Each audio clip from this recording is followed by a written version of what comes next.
The Book of Numbers. Numbers chapter 1. The Lord spoke to Moses in the tent of meeting in the desert of Sinai on the first day of the 2nd month of the 2nd year, after the Israelites came out of Egypt. He said, "Take a census of the whole Israelite community by their clans and families, listing every man by name, one by one. You and Aaron are to count according to their divisions all the men in Israel who are 20 years old or more, and able to serve in the army.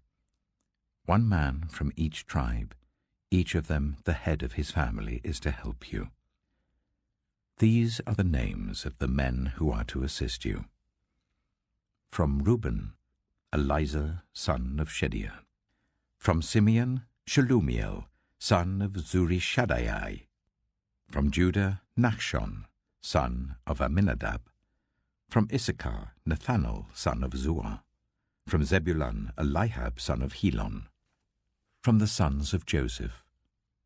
From Ephraim, Elishama, son of Ammihud. From Manasseh, Gamaliel, son of Pedazur. From Benjamin, Abidan, son of Gideoni. From Dan, Ahiezer, son of Ammishaddai. From Asher, Pagiel, son of Ochran. From Gad, Eliasaph, son of Duel. From Naphtali, Ahira, son of Enan. These were the men appointed from the community, the leaders of their ancestral tribes. They were the heads of the clans of Israel. Moses and Aaron took these men whose names had been specified, and they called the whole community together on the first day of the 2nd month. The people registered their ancestry by their clans and families, and the men 20 years old or more were listed by name, one by one, as the Lord commanded Moses. And so he counted them in the desert of Sinai.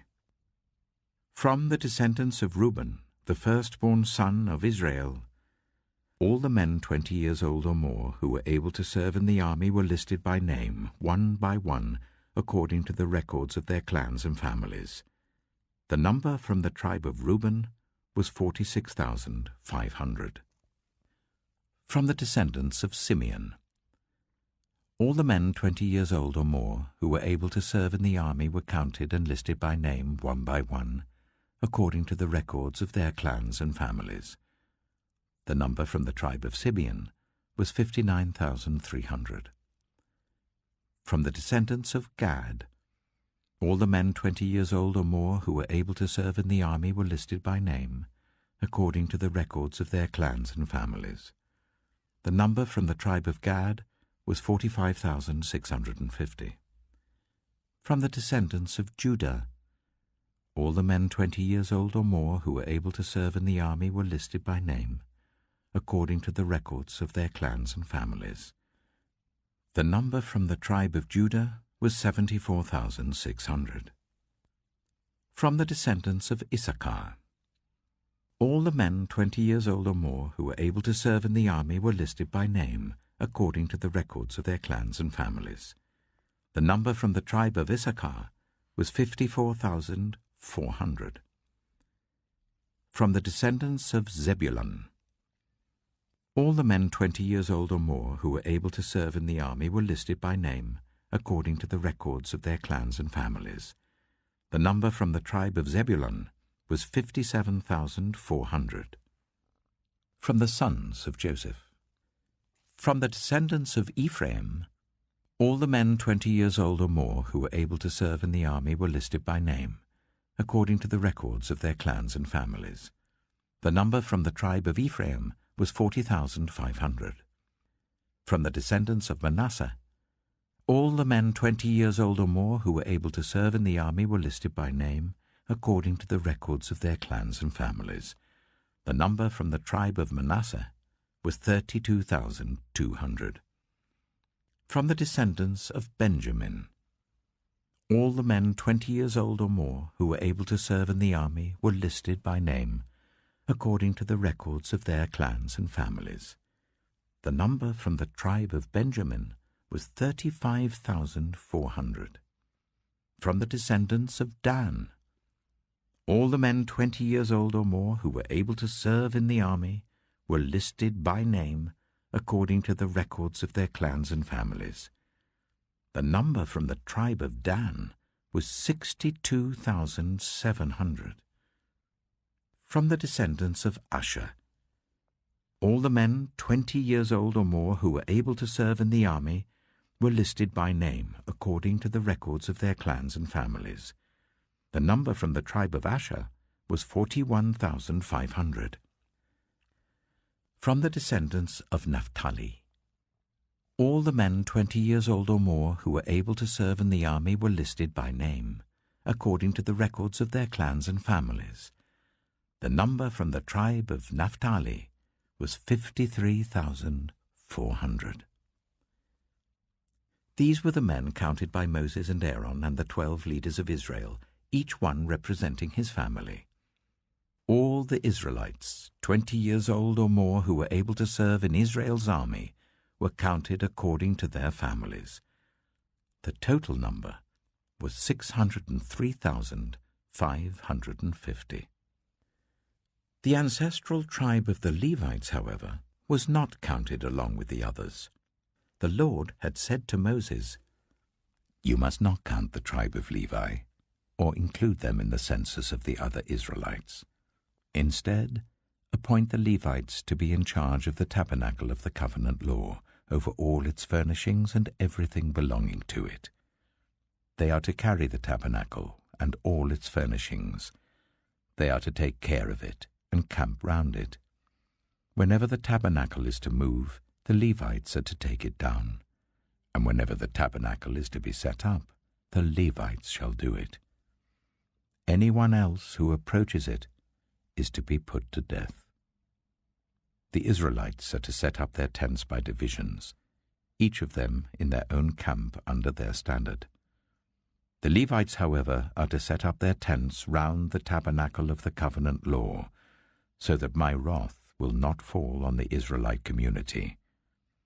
The Levites are to be responsible for the care of the tabernacle of the covenant law. The Israelites did all this just as the Lord commanded Moses.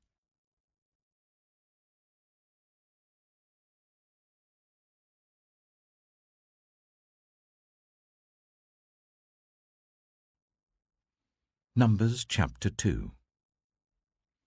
The Lord said to Moses and Aaron, "The Israelites are to camp round the tent of meeting, some distance from it, each of them under their standard and holding the banners of their family. On the east, towards the sunrise, the divisions of the camp of Judah are to camp under their standard. The leader of the people of Judah is Nachshon, son of Amminadab. His division numbers 74,600. The tribe of Issachar will camp next to them. The leader of the people of Issachar is Nathanael, son of Zuar. His division numbers 54,400. The tribe of Zebulun will be next. The leader of the people of Zebulun is Eliab, son of Helon. His division numbers 57,400. All the men assigned to the camp of Judah according to their divisions number 186,400. They will set out first. On the south will be the divisions of the camp of Reuben under their standard. The leader of the people of Reuben is Elizur, son of Shedeur. His division numbers 46,500. The tribe of Simeon will camp next to them. The leader of the people of Simeon is Shelumiel, son of Zurishaddai. His division numbers 59,300. The tribe of Gad will be next. The leader of the people of Gad is Eliasaph, son of Duel. His division numbers 45,650. All the men assigned to the camp of Reuben according to their divisions number 151,450. They will set out second. Then the tent of meeting and the camp of the Levites will set out in the middle of the camps. They will set out in the same order as they set up camp, each in their own place, under their standard. On the west will be the divisions of the camp of Ephraim, under their standard. The leader of the people of Ephraim is Elishama, son of Ammihud. His division numbers 40,500. The tribe of Manasseh will be next to them. The leader of the people of Manasseh is Gamaliel, son of Pedazeh. His division numbers 32,200. The tribe of Benjamin will be next. The leader of the people of Benjamin is Abidan, son of Gideoni. His division numbers 35,400. All the men assigned to the camp of Ephraim, according to their divisions, number 108,100. They will set out third. On the north will be the divisions of the camp of Dan under their standard. The leader of the people of Dan is Ahijah, son of Ammishaddai. His division numbers 62,700. The tribe of Asher will camp next to them. The leader of the people of Asher is Pagiel, son of Ochran. His division numbers 41,500. The tribe of Naphtali will be next. The leader of the people of Naphtali is Ahira, son of Enan. His division numbers 53,400. All the men assigned to the camp of Dan number 157,600. They will set out last under their standards. These are the Israelites, counted according to their families. All the men in the camps by their divisions number 603,550. The Levites, however, were not counted along with the other Israelites, as the Lord commanded Moses. So the Israelites did everything the Lord commanded Moses. That is the way they camped under their standards, and that is the way they set out, each of them with their clan and family.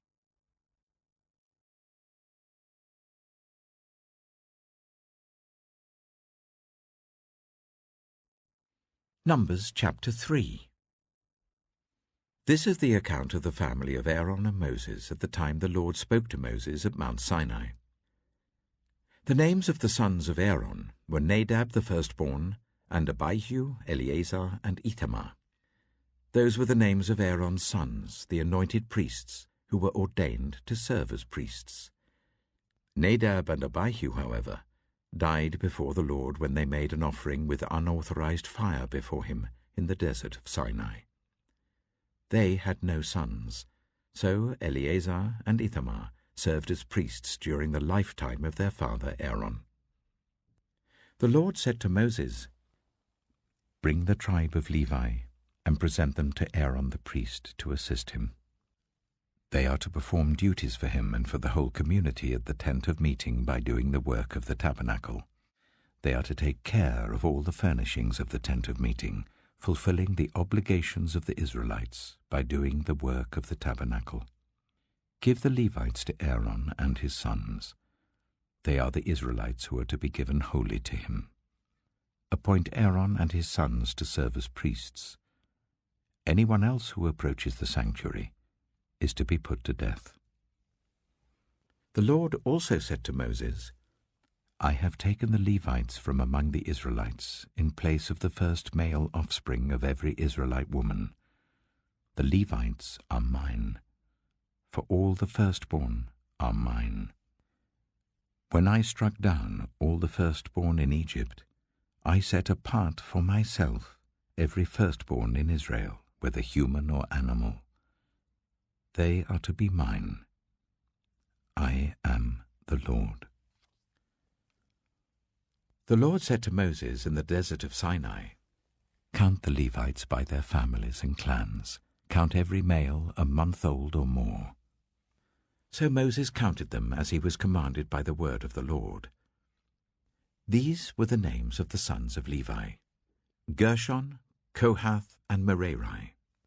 These were the names of the Gershonite clans: Libni and Shimei. The Kohathite clans: Amram, Itzah, Hebron, and Uzziel. the Merarite clans, Mahli and Mushi. These were the Levite clans according to their families. To Gershon belonged the clans of the Libnites and Shimeites. These were the Gershonite clans. The number of all the males a month old or more who were counted was 7,500. The Gershonite clans were to camp on the west behind the tabernacle. The leader of the families of the Gershonites was Eliasaph, son of Lael. At the tent of meeting, the Gershonites were responsible for the care of the tabernacle and tent, its coverings, the curtain at the entrance to the tent of meeting, the curtains of the courtyard, the curtain at the entrance to the courtyard surrounding the tabernacle and altar, and the ropes, and everything related to their use. To Kohath belonged the clans of the Amramites, Izharites, Hebronites, and Uzzielites. These were the Kohathite clans. The number of all the males a month old or more was 8,600. The Kohathites were responsible for the care of the sanctuary. The Kohathite clans were to camp on the south side of the tabernacle. The leader of the families of the Kohathite clans was Eliaphan, son of Uzziel. They were responsible for the care of the ark, the table, the lampstand, the altars, the articles of the sanctuary used in ministering, the curtain, and everything related to their use. The chief leader of the Levites was Eleazar, son of Aaron the priest. He was appointed over those who were responsible for the care of the sanctuary. To Merari belonged the clans of the Mahlites and the Mushites. These were the Merarite clans. The number of all the males a month old or more who were counted was 6,200. The leader of the families of the Merarite clans was Zuriel, son of Abihail. They were to camp on the north side of the tabernacle. The Merarites were appointed to take care of the frames of the tabernacle, its crossbars, posts, bases, all its equipment, and everything related to their use, as well as the posts of the surrounding courtyard with their bases, tent pegs, and ropes. Moses and Aaron and his sons were to camp to the east of the tabernacle, towards the sunrise, in front of the tent of meeting. They were responsible for the care of the sanctuary on behalf of the Israelites. Anyone else who approached the sanctuary was to be put to death. The total number of Levites counted at the Lord's command by Moses and Aaron according to their clans, including every male a month old or more, was 22,000. The Lord said to Moses, "Count all the firstborn Israelite males who are a month old or more, and make a list of their names. Take the Levites for me in place of all the firstborn of the Israelites, and the livestock of the Levites in place of all the firstborn of the livestock of the Israelites. I am the Lord." So Moses counted all the firstborn of the Israelites as the Lord commanded him. The total number of firstborn males a month old or more, listed by name, was 22,273. The Lord also said to Moses, "Take the Levites in place of all the firstborn of Israel, and the livestock of the Levites in place of their livestock. The Levites are to be mine. I am the Lord. To redeem the 273 firstborn Israelites who exceed the number of the Levites, collect 5 shekels for each one, according to the sanctuary shekel, which weighs 20 gerahs. Give the money for the redemption of the additional Israelites to Aaron and his sons." So Moses collected the redemption money from those who exceeded the number redeemed by the Levites. From the firstborn of the Israelites he collected silver weighing 1,365 shekels, according to the sanctuary shekel. Moses gave the redemption money to Aaron and his sons, as he was commanded by the word of the Lord.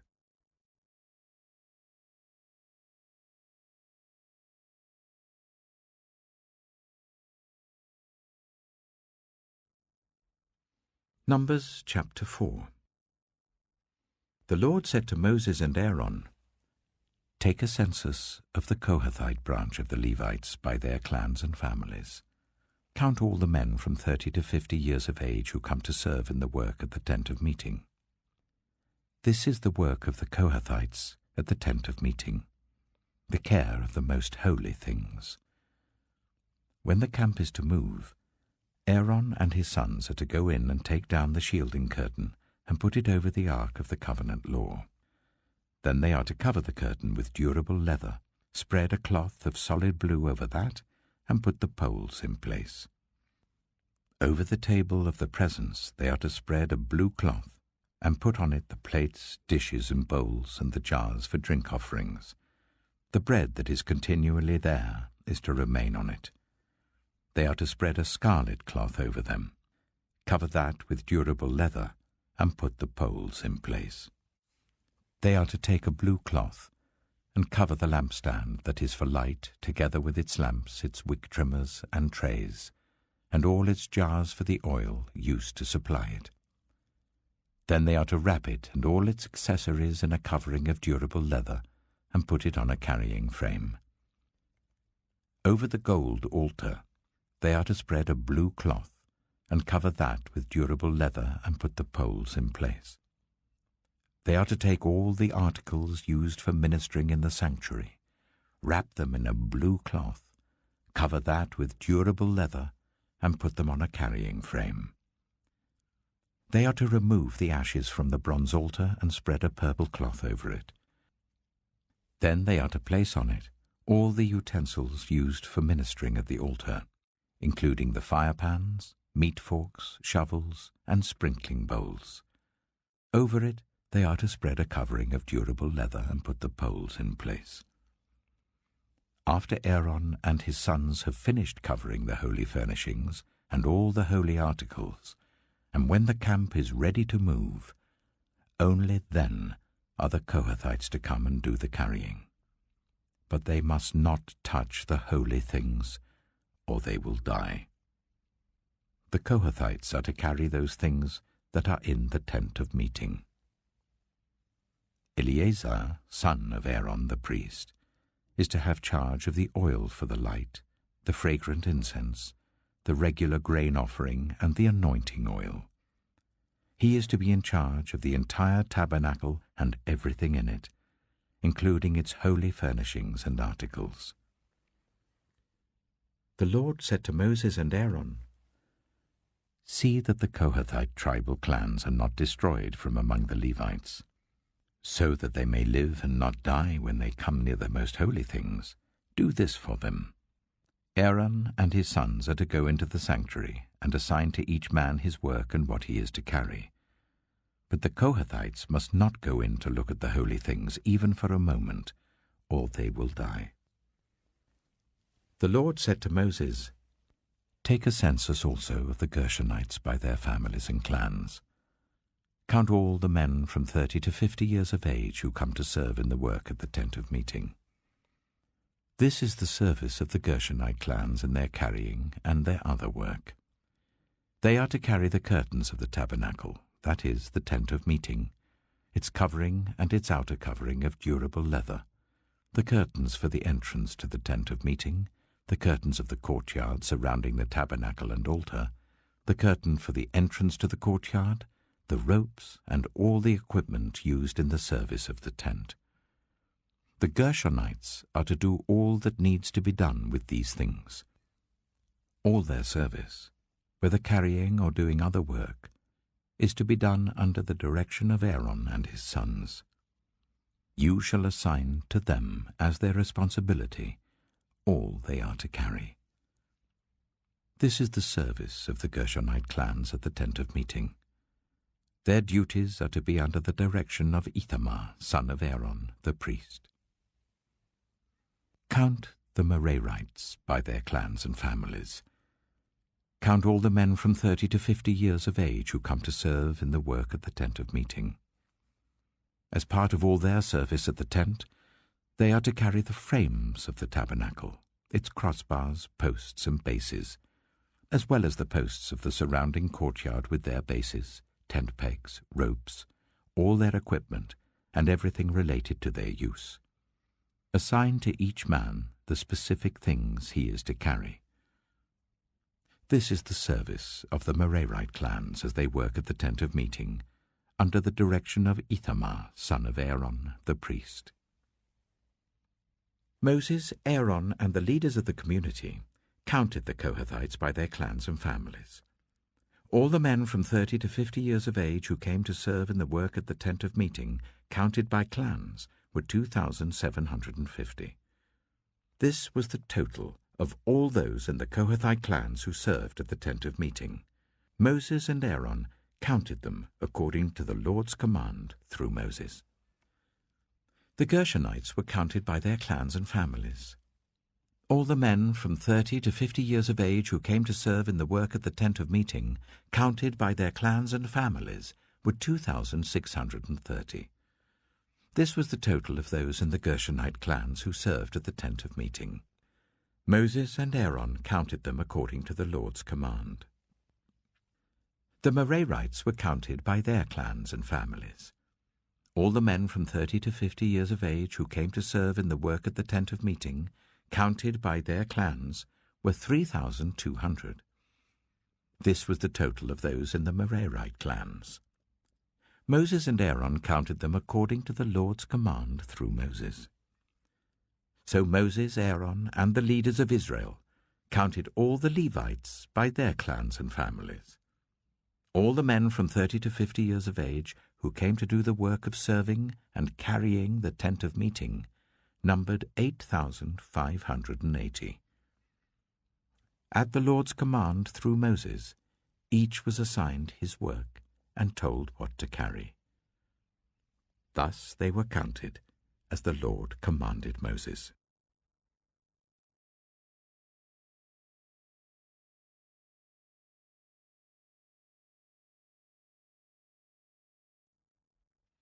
Numbers chapter 5.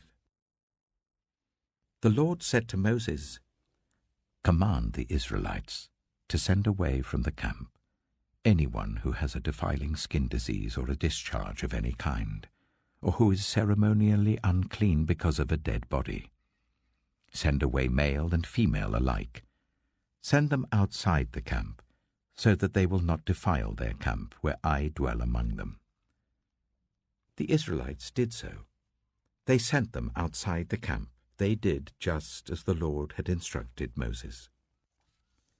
The Lord said to Moses, "Say to the Israelites, any man or woman who wrongs another in any way, and so is unfaithful to the Lord, is guilty and must confess the sin they have committed. They must make full restitution for the wrong they have done, add a fifth of the value to it, and give it all to the person they have wronged. But if that person has no close relative to whom restitution can be made for the wrong, the restitution belongs to the Lord and must be given to the priest, along with the ram with which atonement is made for the wrongdoer. All the sacred contributions the Israelites bring to a priest will belong to him. Sacred things belong to their owners, but what they give to the priest will belong to the priest." Then the Lord said to Moses, "Speak to the Israelites and say to them, if a man's wife goes astray and is unfaithful to him so that another man has sexual relations with her, and this is hidden from her husband, and her impurity is undetected, since there is no witness against her and she has not been caught in the act, and if feelings of jealousy come over her husband, and he suspects his wife and she is impure, or if he is jealous and suspects her, even though she is not impure, then he is to take his wife to the priest. He must also take an offering of 1/10 of an ephah of barley flour on her behalf. He must not pour olive oil on it or put incense on it, because it is a grain offering for jealousy, a reminder offering to draw attention to wrongdoing. The priest shall bring her and make her stand before the Lord. Then he shall take some holy water in a clay jar and put some dust from the tabernacle floor into the water. After the priest has made the woman stand before the Lord, he shall loosen her hair and place in her hands the reminder offering, the grain offering for jealousy, while he himself holds the bitter water that brings a curse. Then the priest shall put the woman under oath, and say to her, "If no other man has had sexual relations with you, and you have not gone astray and become impure while married to your husband, may this bitter water that brings a curse not harm you.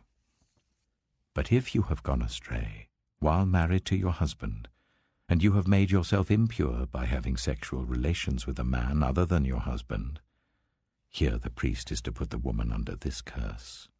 May the Lord cause you to become a curse among your people, when he makes your womb miscarry and your abdomen swell. May this water that brings a curse enter your body, so that your abdomen swells or your womb miscarries." Then the woman is to say, "Amen, so be it." The priest is to write these curses on a scroll, and then wash them off into the bitter water. He shall make the woman drink the bitter water that brings a curse, and this water that brings a curse and causes bitter suffering will enter her. The priest is to take from her hands the grain offering for jealousy, wave it before the Lord and bring it to the altar. The priest is then to take a handful of the grain offering as a memorial offering and burn it on the altar. After that, he is to make the woman drink the water. If she has made herself impure and been unfaithful to her husband, this will be the result.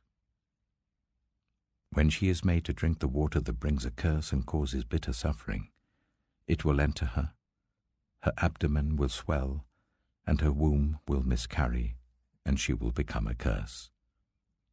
If, however, the woman has not made herself impure, but is clean, she will be cleared of guilt, and will be able to have children.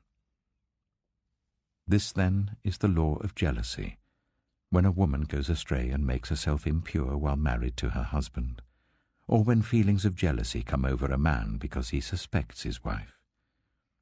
The priest is to make her stand before the Lord, and is to apply this entire law to her. The husband will be innocent of any wrongdoing, but the woman will bear the consequences of her sin.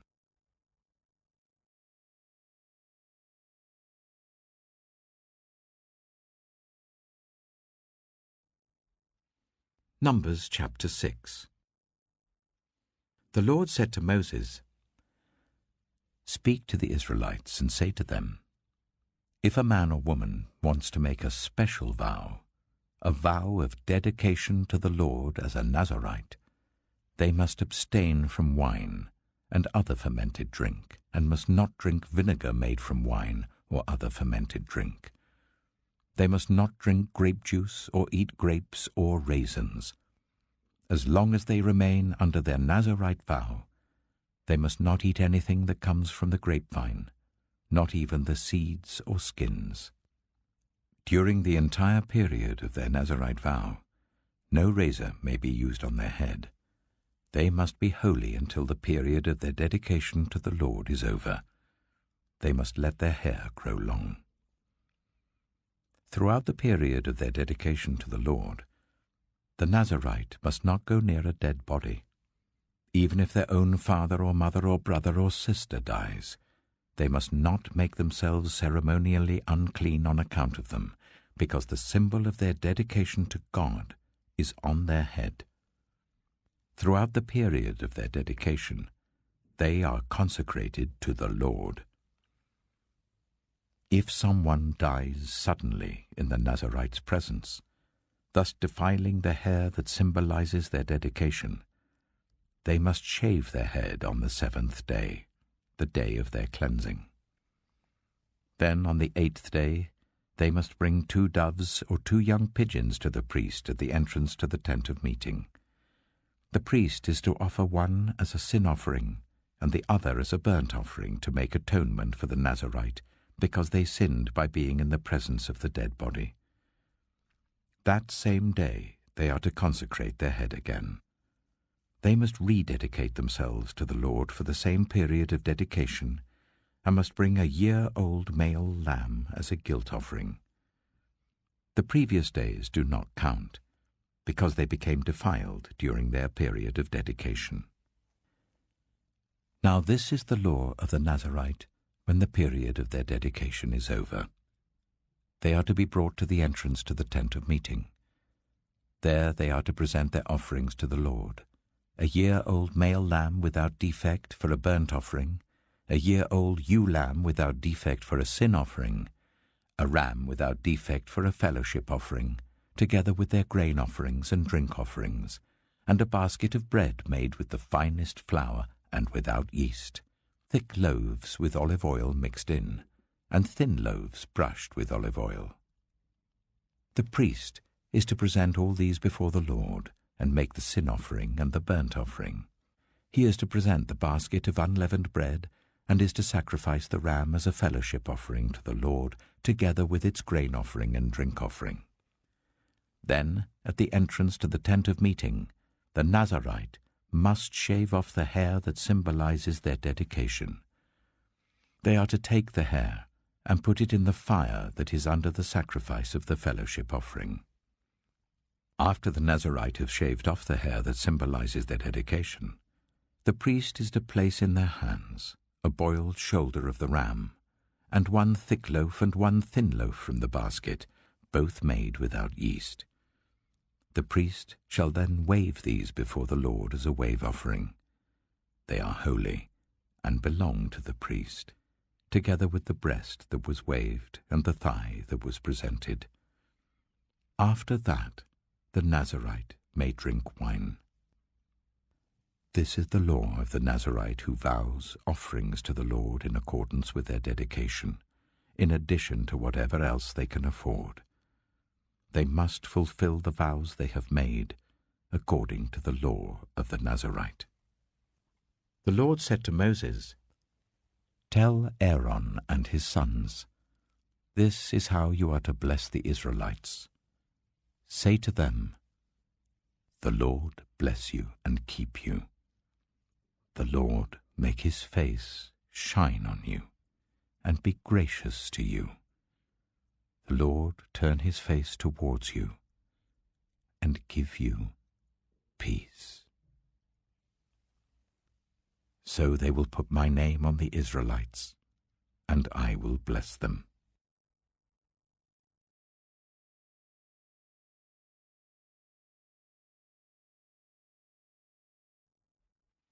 Numbers chapter 7. When Moses finished setting up the tabernacle, he anointed and consecrated it and all its furnishings. He also anointed and consecrated the altar and all its utensils. Then the leaders of Israel, the heads of families who were the tribal leaders in charge of those who were counted, made offerings. They brought as their gifts before the Lord 6 covered carts and 12 oxen, an ox from each leader and a cart from every 2. These they presented before the tabernacle. The Lord said to Moses, "Accept these from them, that they may be used in the work at the tent of meeting. Give them to the Levites as each man's work requires." So Moses took the carts and oxen and gave them to the Levites. He gave 2 carts and 4 oxen to the Gershonites as their work required, and he gave 4 carts and 8 oxen to the Merarites as their work required. They were all under the direction of Ithamar, son of Aaron, the priest. But Moses did not give any to the Kohathites, because they were to carry on their shoulders the holy things for which they were responsible. When the altar was anointed, the leaders brought their offerings for its dedication and presented them before the altar. For the Lord had said to Moses, "Each day 1 leader is to bring his offering for the dedication of the altar." The one who brought his offering on the first day was Nachshon, son of Amminadab, of the tribe of Judah. His offering was 1 silver plate weighing 130 shekels, and 1 silver sprinkling bowl weighing 70 shekels, both according to the sanctuary shekel, each filled with the finest flour mixed with olive oil as a grain offering. 1 gold dish weighing 10 shekels filled with incense, 1 young bull, 1 ram, and 1 male lamb a year old for a burnt offering, 1 male goat for a sin offering, and 2 oxen, 5 rams, 5 male goats, and 5 male lambs a year old, to be sacrificed as a fellowship offering. This was the offering of Nahshon, son of Amminadab. On the second day, Nathanael, son of Zuar, the leader of Issachar, brought his offering. The offering he brought was 1 silver plate weighing 130 shekels, and 1 silver sprinkling bowl weighing 70 shekels, both according to the sanctuary shekel, each filled with the finest flour mixed with olive oil as a grain offering. 1 gold dish weighing 10 shekels filled with incense. 1 young bull, 1 ram, and 1 male lamb a year old for a burnt offering. 1 male goat for a sin offering, and 2 oxen, 5 rams, 5 male goats, and 5 male lambs a year old, to be sacrificed as a fellowship offering. This was the offering of Nathanael, son of Zuar. On the third day, Eliab, son of Helon, the leader of the people of Zebulun, brought his offering. His offering was 1 silver plate weighing 130 shekels, and 1 silver sprinkling bowl weighing 70 shekels, both according to the sanctuary shekel, each filled with the finest flour mixed with olive oil as a grain offering. 1 gold dish weighing 10 shekels, filled with incense. 1 young bull, 1 ram, and 1 male lamb a year old for a burnt offering. 1 male goat for a sin offering, and 2 oxen, 5 rams, 5 male goats, and 5 male lambs a year old, to be sacrificed as a fellowship offering. This was the offering of Eliab, son of Helon. On the fourth day, Elizur, son of Shedeur, the leader of the people of Reuben, brought his offering. His offering was 1 silver plate weighing 130 shekels, and 1 silver sprinkling bowl weighing 70 shekels, both according to the sanctuary shekel, each filled with the finest flour mixed with olive oil as a grain offering. 1 gold dish weighing 10 shekels, filled with incense. 1 young bull, 1 ram, and 1 male lamb a year old for a burnt offering. 1 male goat for a sin offering. And 2 oxen, 5 rams, 5 male goats, and 5 male lambs a year old, to be sacrificed as a fellowship offering. This was the offering of Elizur, son of Shedeur. On the fifth day, Shelumiel, son of Zurishaddai, the leader of the people of Simeon, brought his offering. His offering was 1 silver plate weighing 130 shekels, and 1 silver sprinkling bowl weighing 70 shekels, both according to the sanctuary shekel, each filled with the finest flour mixed with olive oil as a grain offering. 1 gold dish weighing 10 shekels, filled with incense. 1 young bull, 1 ram, and 1 male lamb a year old for a burnt offering. 1 male goat for a sin offering, and 2 oxen, 5 rams, 5 male goats, and 5 male lambs a year old, to be sacrificed as a fellowship offering. This was the offering of Shelumiel, son of Zurishaddai. On the sixth day, Eliasaph, son of Duel, the leader of the people of Gad, brought his offering. His offering was 1 silver plate weighing 130 shekels, and 1 silver sprinkling bowl weighing 70 shekels, both according to the sanctuary shekel, each filled with the finest flour mixed with olive oil as a grain offering. 1 gold dish weighing 10 shekels, filled with incense. 1 young bull, 1 ram, and 1 male lamb a year old for a burnt offering. 1 male goat for a sin offering, and 2 oxen, 5 rams, 5 male goats, and 5 male lambs a year old, to be sacrificed as a fellowship offering. This was the offering of Eliasaph, son of Duel. On the seventh day, Elishama, son of Ammihud, the leader of the people of Ephraim, brought his offering. His offering was 1 silver plate weighing 130 shekels, and 1 silver sprinkling bowl weighing 70 shekels, both according to the sanctuary shekel, each filled with the finest flour mixed with olive oil as a grain offering. 1 gold dish weighing 10 shekels, filled with incense. 1 young bull, 1 ram, and 1 male lamb a year old for a burnt offering. 1 male goat for a sin offering, and 2 oxen, 5 rams, 5 male goats, and 5 male lambs a year old, to be sacrificed as a fellowship offering. This was the offering of Elishama, son of Ammihud. On the 8th day, Gamaliel, son of Pedazur, the leader of the people of Manasseh, brought his offering. His offering was 1 silver plate weighing 130 shekels, and 1 silver sprinkling bowl weighing 70 shekels, both according to the sanctuary shekel, each filled with the finest flour mixed with olive oil as a grain offering, 1 gold dish weighing 10 shekels filled with incense, 1 young bull, 1 ram, and 1 male lamb a year old for a burnt offering, 1 male goat for a sin offering, and 2 oxen, 5 rams, 5 male goats, and 5 male lambs a year old to be sacrificed as a fellowship offering.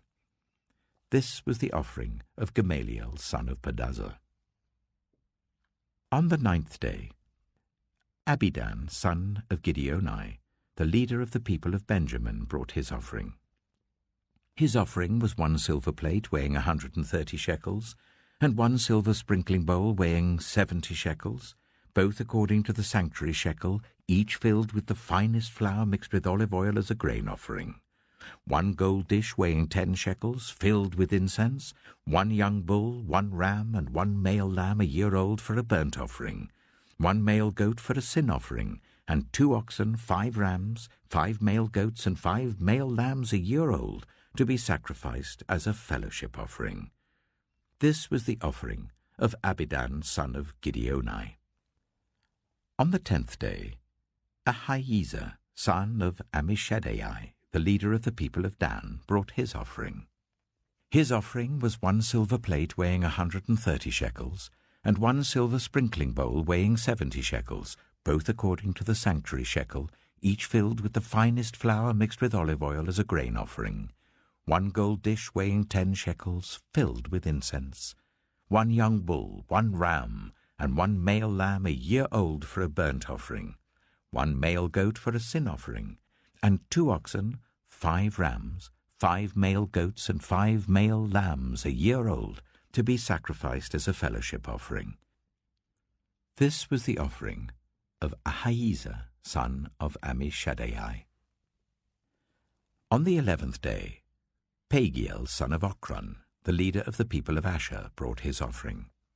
His offering was 1 silver plate weighing 130 shekels, and 1 silver sprinkling bowl weighing 70 shekels, both according to the sanctuary shekel, each filled with the finest flour, mixed with olive oil as a grain offering, 1 gold dish weighing 10 shekels, filled with incense, 1 young bull, 1 ram, and 1 male lamb a year old for a burnt offering, 1 male goat for a sin offering, and 2 oxen, 5 rams, 5 male goats, and 5 male lambs a year old to be sacrificed as a fellowship offering.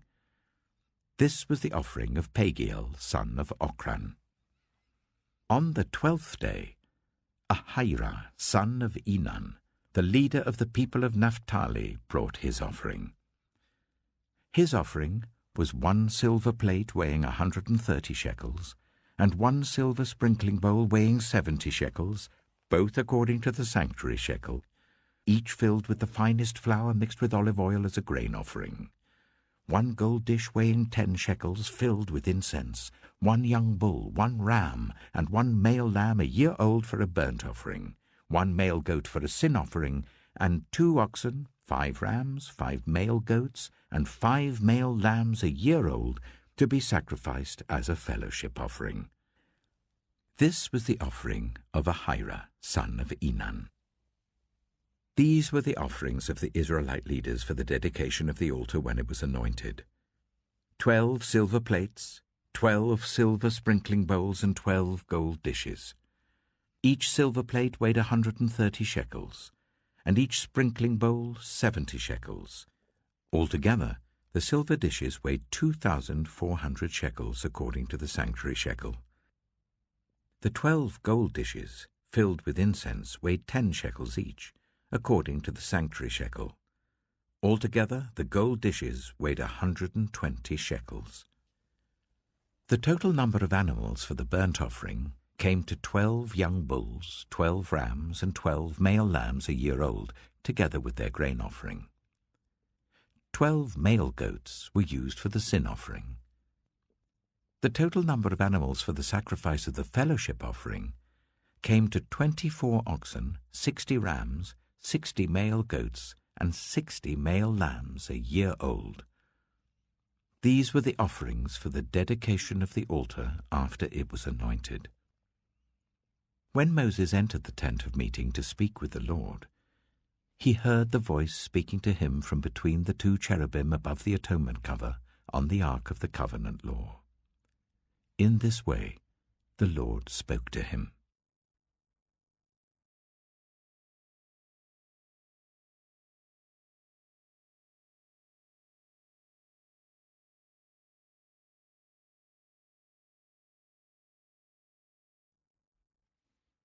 Numbers chapter 8. The Lord said to Moses, "Speak to Aaron and say to him, when you set up the lamps, see that all 7 light up the area in front of the lampstand." Aaron did so. He set up the lamps so that they faced forwards on the lampstand, just as the Lord commanded Moses. This is how the lampstand was made. It was made of hammered gold, from its base to its blossoms. The lampstand was made exactly like the pattern the Lord had shown Moses. The Lord said to Moses, "Take the Levites from among all the Israelites and make them ceremonially clean. To purify them, do this. Sprinkle the water of cleansing on them, then make them shave their whole bodies and wash their clothes, and so they will purify themselves. Make them take a young bull with its grain offering of the finest flour mixed with olive oil. Then you are to take a second young bull for a sin offering. Bring the Levites to the front of the tent of meeting and assemble the whole Israelite community. You are to bring the Levites before the Lord, and the Israelites are to lay their hands on them. Aaron is to present the Levites before the Lord as a wave offering from the Israelites, so that they may be ready to do the work of the Lord. Then the Levites are to lay their hands on the heads of the bulls, using one for a sin offering to the Lord and the other for a burnt offering, to make atonement for the Levites. Make the Levites stand in front of Aaron and his sons, and then present them as a wave offering to the Lord. In this way, you are to set the Levites apart from the other Israelites, and the Levites will be mine. After you have purified the Levites and presented them as a wave offering, they are to come to do their work at the tent of meeting. They are the Israelites who are to be given wholly to me. I have taken them as my own, in place of the firstborn, the first male offspring from every Israelite woman. Every firstborn male in Israel, whether human or animal, is mine. When I struck down all the firstborn in Egypt, I set them apart for myself. And I have taken the Levites in place of all the firstborn sons in Israel. From among all the Israelites, I have given the Levites as gifts to Aaron and his sons to do the work at the tent of meeting on behalf of the Israelites, and to make atonement for them so that no plague will strike the Israelites when they go near the sanctuary. Moses, Aaron, and the whole Israelite community did with the Levites just as the Lord commanded Moses. The Levites purified themselves and washed their clothes. Then Aaron presented them as a wave offering before the Lord and made atonement for them to purify them. After that, the Levites came to do their work at the tent of meeting under the supervision of Aaron and his sons. They did with the Levites just as the Lord commanded Moses. The Lord said to Moses, "This applies to the Levites. Men 25 years old or more shall come to take part in the work at the tent of meeting, but at the age of 50 they must retire from their usual duties and work no longer. They may assist their brothers in performing their duties at the tent of meeting, but they themselves must not do the work. This, then, is how you are to assign the responsibilities of the Levites."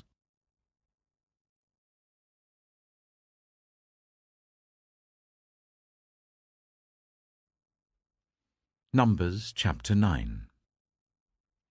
The Lord spoke to Moses in the desert of Sinai in the first month of the 2nd year after they came out of Egypt. He said, "Make the Israelites celebrate the Passover at the appointed time. Celebrate it at the appointed time, at twilight on the 14th day of this month, in accordance with all its rules and regulations." So Moses told the Israelites to celebrate the Passover, and they did so in the desert of Sinai at twilight on the 14th day of the first month. The Israelites did everything just as the Lord commanded Moses. But some of them could not celebrate the Passover on that day, because they were ceremonially unclean on account of a dead body.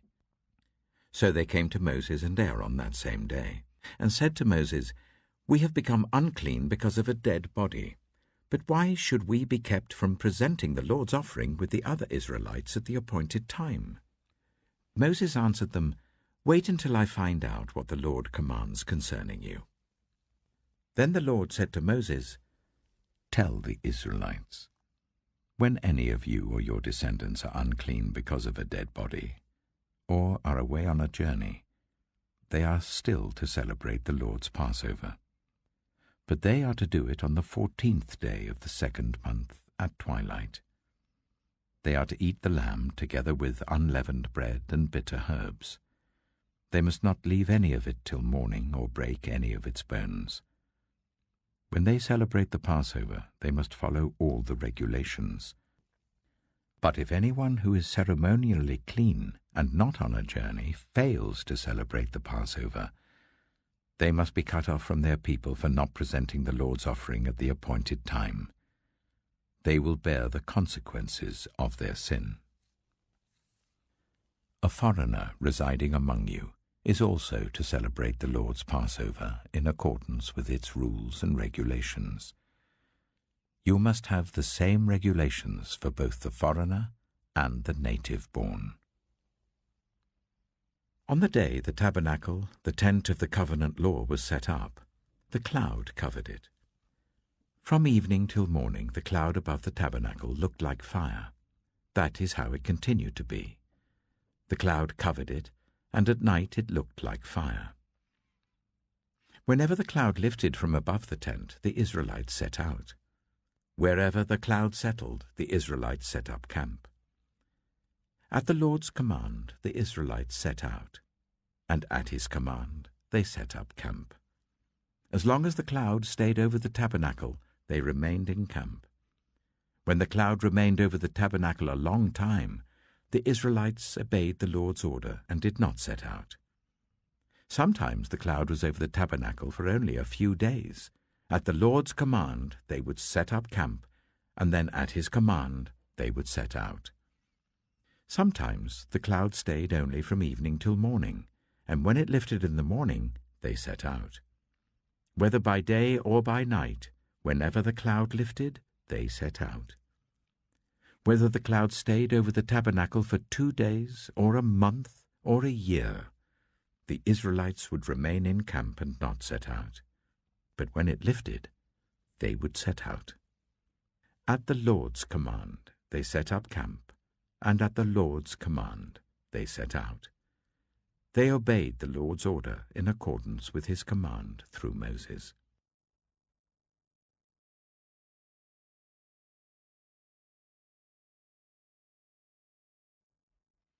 Numbers chapter 10. The Lord said to Moses, "Make 2 trumpets of hammered silver, and use them for calling the community together and for the camps to set out. When both are sounded, the whole community is to assemble before you at the entrance to the tent of meeting. If only one is sounded, the leaders, the heads of the clans of Israel, are to assemble before you. When a trumpet blast is sounded, the tribes camping on the east are to set out. At the sounding of a second blast, the camps on the south are to set out. The blast will be the signal for setting out. To gather the assembly, blow the trumpets, but not with the signal for setting out. The sons of Aaron, the priests, are to blow the trumpets. This is to be a lasting ordinance for you and the generations to come. When you go into battle in your own land against an enemy who is oppressing you, sound a blast on the trumpets. Then you will be remembered by the Lord your God and rescued from your enemies. Also, at your times of rejoicing, your appointed festivals and new moon feasts, you are to sound the trumpets over your burnt offerings and fellowship offerings, and they will be a memorial for you before your God. I am the Lord your God. On the 20th day of the 2nd month of the 2nd year, the cloud lifted from above the tabernacle of the covenant law. Then the Israelites set out from the desert of Sinai and travelled from place to place until the cloud came to rest in the desert of Paran. They set out this first time at the Lord's command through Moses. The divisions of the camp of Judah went first, under their standard. Nachshon, son of Amminadab, was in command. Nathanael, son of Zuar, was over the division of the tribe of Issachar, and Eliab, son of Helon, was over the division of the tribe of Zebulun. Then the tabernacle was taken down, and the Gershonites and Merarites who carried it set out. The divisions of the camp of Reuben went next under their standard. Elizur, son of Shedeur, was in command. Shelumiel, son of Zurishaddai, was over the division of the tribe of Simeon, and Eliasaph, son of Duel, was over the division of the tribe of Gad. Then the Kohathites set out carrying the holy things. The tabernacle was to be set up before they arrived. The divisions of the camp of Ephraim went next under their standard. Elishama, son of Ammihud, was in command. Gamaliel, son of Pedazur, was over the division of the tribe of Manasseh, and Abidah, son of Gideoni, was over the division of the tribe of Benjamin. Finally, as the rear guard for all the units, the divisions of the camp of Dan set out under their standards. Ahiezer, son of Ammishaddai, was in command.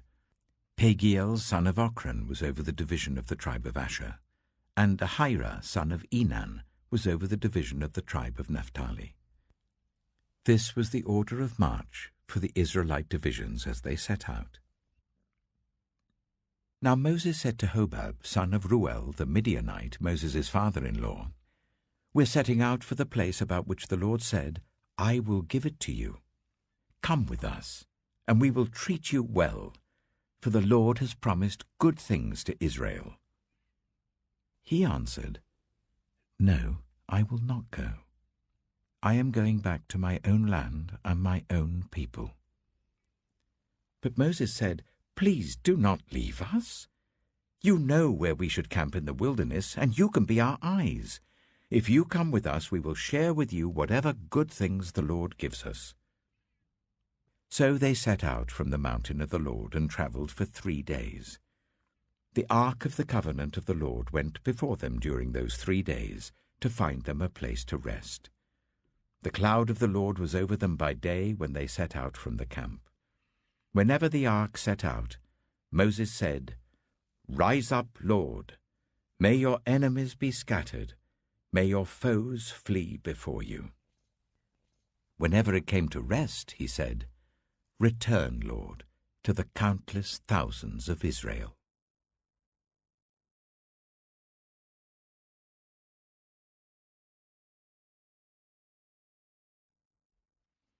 Numbers chapter 11. Now the people complained about their hardships in the hearing of the Lord. And when he heard them, his anger was aroused. Then fire from the Lord burned among them and consumed some of the outskirts of the camp. When the people cried out to Moses, he prayed to the Lord, and the fire died down. So that place was called Taberah, because fire from the Lord had burned among them. The rabble with them began to crave other food. And again the Israelites started wailing and said, "If only we had meat to eat. We remember the fish we ate in Egypt at no cost, also the cucumbers, melons, leeks, onions and garlic. But now we have lost our appetite. We never see anything but this manna." The manna was like coriander seed and looked like resin. The people went around gathering it and then ground it in a hand mill or crushed it in a mortar. They cooked it in a pot or made it into loaves, and it tasted like something made with olive oil. When the dew settled on the camp at night, the manna also came down. Moses heard the people of every family wailing at the entrance to their tents. The Lord became exceedingly angry, and Moses was troubled. He asked the Lord, "Why have you brought this trouble on your servant? What have I done to displease you, that you put the burden of all these people on me? Did I conceive all these people? Did I give them birth? Why do you tell me to carry them in my arms as a nurse carries an infant to the land you promised on oath to their ancestors? Where can I get meat for all these people? They keep wailing to me, 'Give us meat to eat.' I cannot carry all these people by myself. The burden is too heavy for me. If this is how you are going to treat me, please go ahead and kill me right now, if I have found favor in your eyes, and do not let me face my own ruin." The Lord said to Moses, "Bring me 70 of Israel's elders who are known to you as leaders and officials among the people. Make them come to the tent of meeting, that they may stand there with you. I will come down and speak with you there, and I will take some of the power of the Spirit that is on you and put it on them. They will share the burden of the people with you, so that you will not have to carry it alone. Tell the people, 'Consecrate yourselves in preparation for tomorrow, when you will eat meat. The Lord heard you when you wailed, "If only we had meat to eat.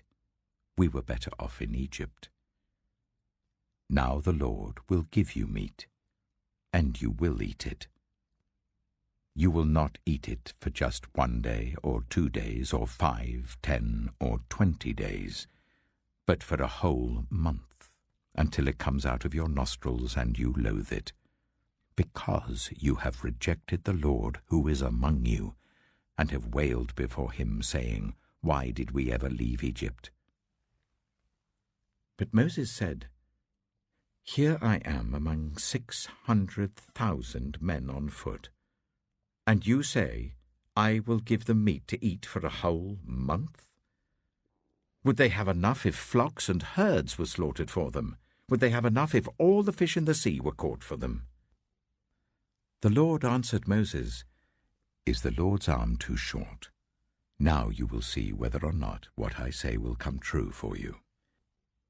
So Moses went out and told the people what the Lord had said. He brought together 70 of their elders and made them stand round the tent. Then the Lord came down in the cloud and spoke with him, and he took some of the power of the Spirit that was on him and put it on the 70 elders. When the Spirit rested on them, they prophesied, but did not do so again. However, 2 men, whose names were Eldad and Medad, had remained in the camp. They were listed among the elders, but did not go out to the tent. Yet the Spirit also rested on them, and they prophesied in the camp. A young man ran and told Moses, "Eldad and Medad are prophesying in the camp." Joshua, son of Nun, who had been Moses' assistant since youth, spoke up and said, "Moses, my lord, stop them." But Moses replied, "Are you jealous for my sake? I wish that all the Lord's people were prophets, and that the Lord would put his Spirit on them." Then Moses and the elders of Israel returned to the camp. Now a wind went out from the Lord and drove quail in from the sea. It scattered them up to 2 cubits deep all round the camp, as far as a day's walk in any direction. All that day and night and all the next day the people went out and gathered quail. No one gathered less than 10 homers. Then they spread them out all around the camp. But while the meat was still between their teeth and before it could be consumed, the anger of the Lord burned against the people, and he struck them with a severe plague. Therefore the place was named Kibroth Hattaavah, because there they buried the people who had craved other food.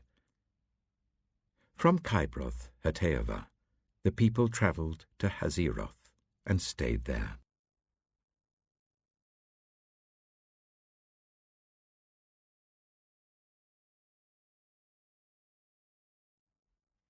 Numbers chapter 12.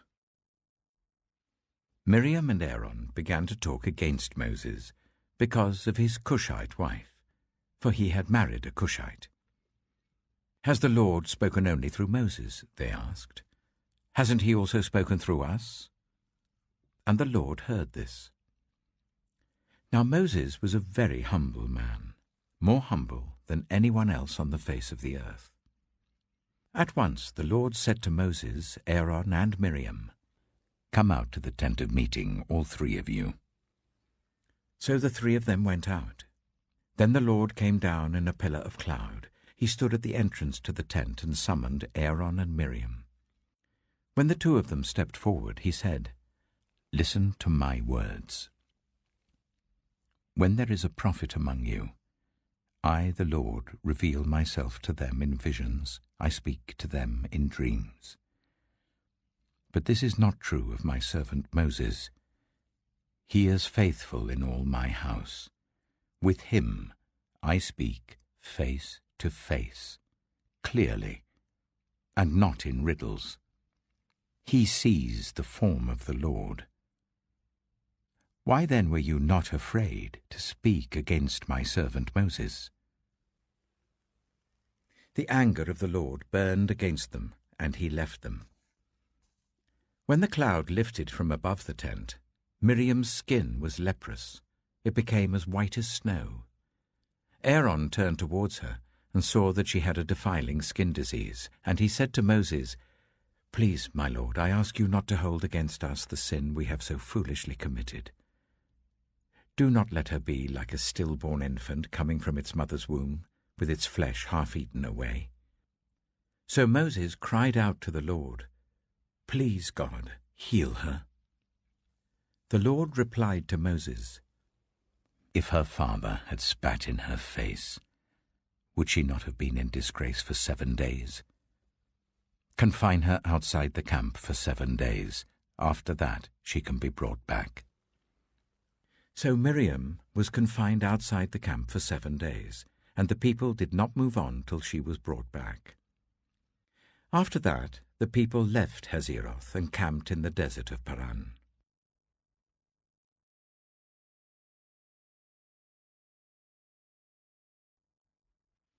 Numbers chapter 13. The Lord said to Moses, "Send some men to explore the land of Canaan, which I am giving to the Israelites. From each ancestral tribe send one of its leaders." So at the Lord's command Moses sent them out from the desert of Paran. All of them were leaders of the Israelites.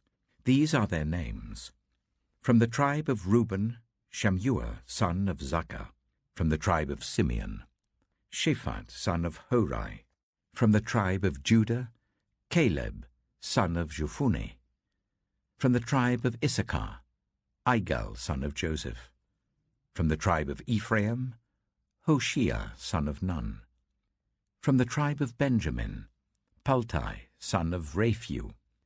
From the tribe of Zebulun, Gadiel, son of Sodai. From the tribe of Manasseh, a tribe of Joseph, Gadai, son of Suzai. From the tribe of Dan, Amiel, son of Gemalli. From the tribe of Asher, Sethur, son of Michael. From the tribe of Naphtali, Nabai, son of Vusai. From the tribe of Gad, Geuel, son of Machi. These are the names of the men Moses sent to explore the land. Moses gave Hoshea, son of Nun, the name Joshua. When Moses sent them to explore Canaan, he said, "Go up through the Negev and on into the hill country. See what the land is like and whether the people who live there are strong or weak, few or many. What kind of land do they live in? Is it good or bad? What kind of towns do they live in? Are they unwalled or fortified? How is the soil? Is it fertile or poor? Are there trees in it or not? Do your best to bring back some of the fruit of the land." It was the season for the first ripe grapes. So they went up and explored the land from the desert of Zin as far as Rehob towards Lebo-Hamath. They went up through the Negev and came to Hebron, where Ahiman, Sheshai, and Talmai, the descendants of Anak, lived.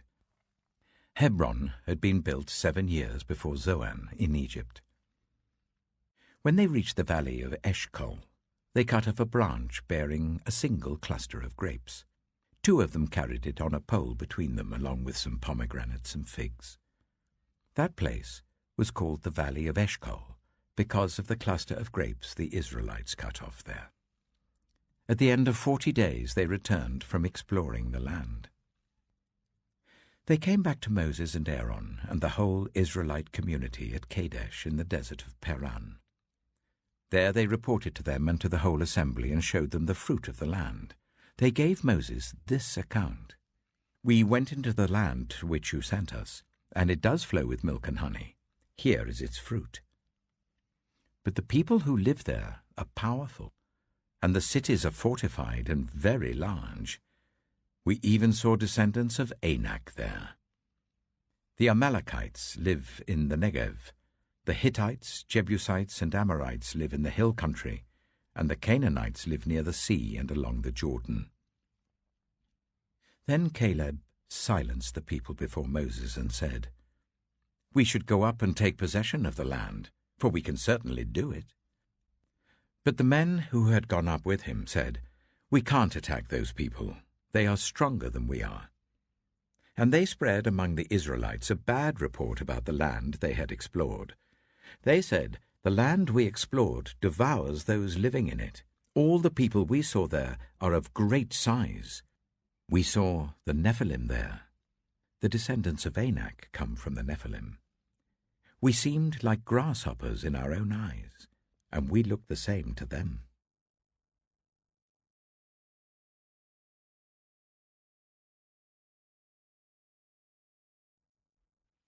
Numbers chapter 14. That night all the members of the community raised their voices and wept aloud. All the Israelites grumbled against Moses and Aaron, and the whole assembly said to them, "If only we had died in Egypt or in this wilderness. Why is the Lord bringing us to this land only to let us fall by the sword? Our wives and children will be taken as plunder.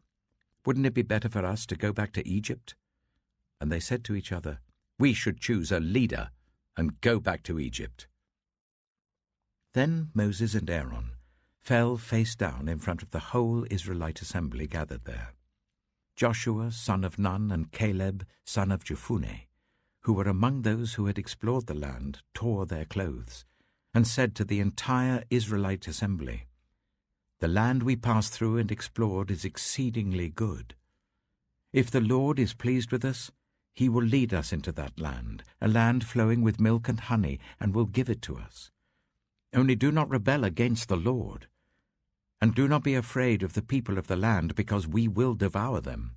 Their protection is gone, but the Lord is with us. Do not be afraid of them." But the whole assembly talked about stoning them.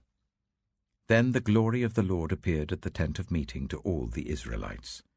The Lord said to Moses, "How long will these people treat me with contempt? How long will they refuse to believe in me, in spite of all the signs I have performed among them? I will strike them down with a plague and destroy them. But I will make you into a nation greater and stronger than they." Moses said to the Lord, "Then the Egyptians will hear about it. By your power you brought these people up from among them, and they will tell the inhabitants of this land about it. They have already heard that you, Lord, are with these people, and that you, Lord, have been seen face to face, that your cloud stays over them, and that you go before them in a pillar of cloud by day and a pillar of fire by night. If you put all these people to death, leaving none alive, the nations who have heard this report about you will say, 'The Lord was not able to bring these people into the land he promised them on oath, so he slaughtered them in the wilderness.'" Now may the Lord's strength be displayed, just as you have declared. The Lord is slow to anger, abounding in love, and forgiving sin and rebellion. Yet he does not leave the guilty unpunished. He punishes the children for the sin of the parents to the third and fourth generation. In accordance with your great love, forgive the sin of these people, just as you have pardoned them from the time they left Egypt until now." The Lord replied, "I have forgiven them as you asked. Nevertheless, as surely as I live, and as surely as the glory of the Lord fills the whole earth, not one of those who saw my glory and the signs I performed in Egypt and in the wilderness, but who disobeyed me and tested me 10 times, not one of them will ever see the land I promised on oath to their ancestors. No one who has treated me with contempt will ever see it. But because my servant Caleb has a different spirit and follows me wholeheartedly, I will bring him into the land he went to, and his descendants will inherit it. Since the Amalekites and the Canaanites are living in the valleys, turn back tomorrow and set out towards the desert, along the route to the Red Sea." The Lord said to Moses and Aaron, "How long will this wicked community grumble against me? I have heard the complaints of these grumbling Israelites, so tell them, as surely as I live, declares the Lord, I will do to you the very thing I heard you say. In this wilderness your bodies will fall, every one of you 20 years old or more, who was counted in the census and who has grumbled against me. Not one of you will enter the land I swore with uplifted hand to make your home, except Caleb, son of Jephunneh, and Joshua, son of Nun. As for your children that you said would be taken as plunder, I will bring them in to enjoy the land you have rejected. But your bodies will fall in this wilderness. Your children will be shepherds here for 40 years, suffering for your unfaithfulness, until the last of your bodies lies in the wilderness. For 40 years, 1 year for each of the 40 days you explored the land, you will suffer for your sins and know what it is like to have me against you. I, the Lord, have spoken, and I will surely do these things to this whole wicked community which has banded together against me. They will meet their end in this wilderness. Here they will die." So the men Moses had sent to explore the land, who returned and made the whole community grumble against him by spreading a bad report about it, these men who were responsible for spreading the bad report about the land were struck down and died of a plague before the Lord. Of the men who went to explore the land, only Joshua son of Nun and Caleb son of Jephunneh survived.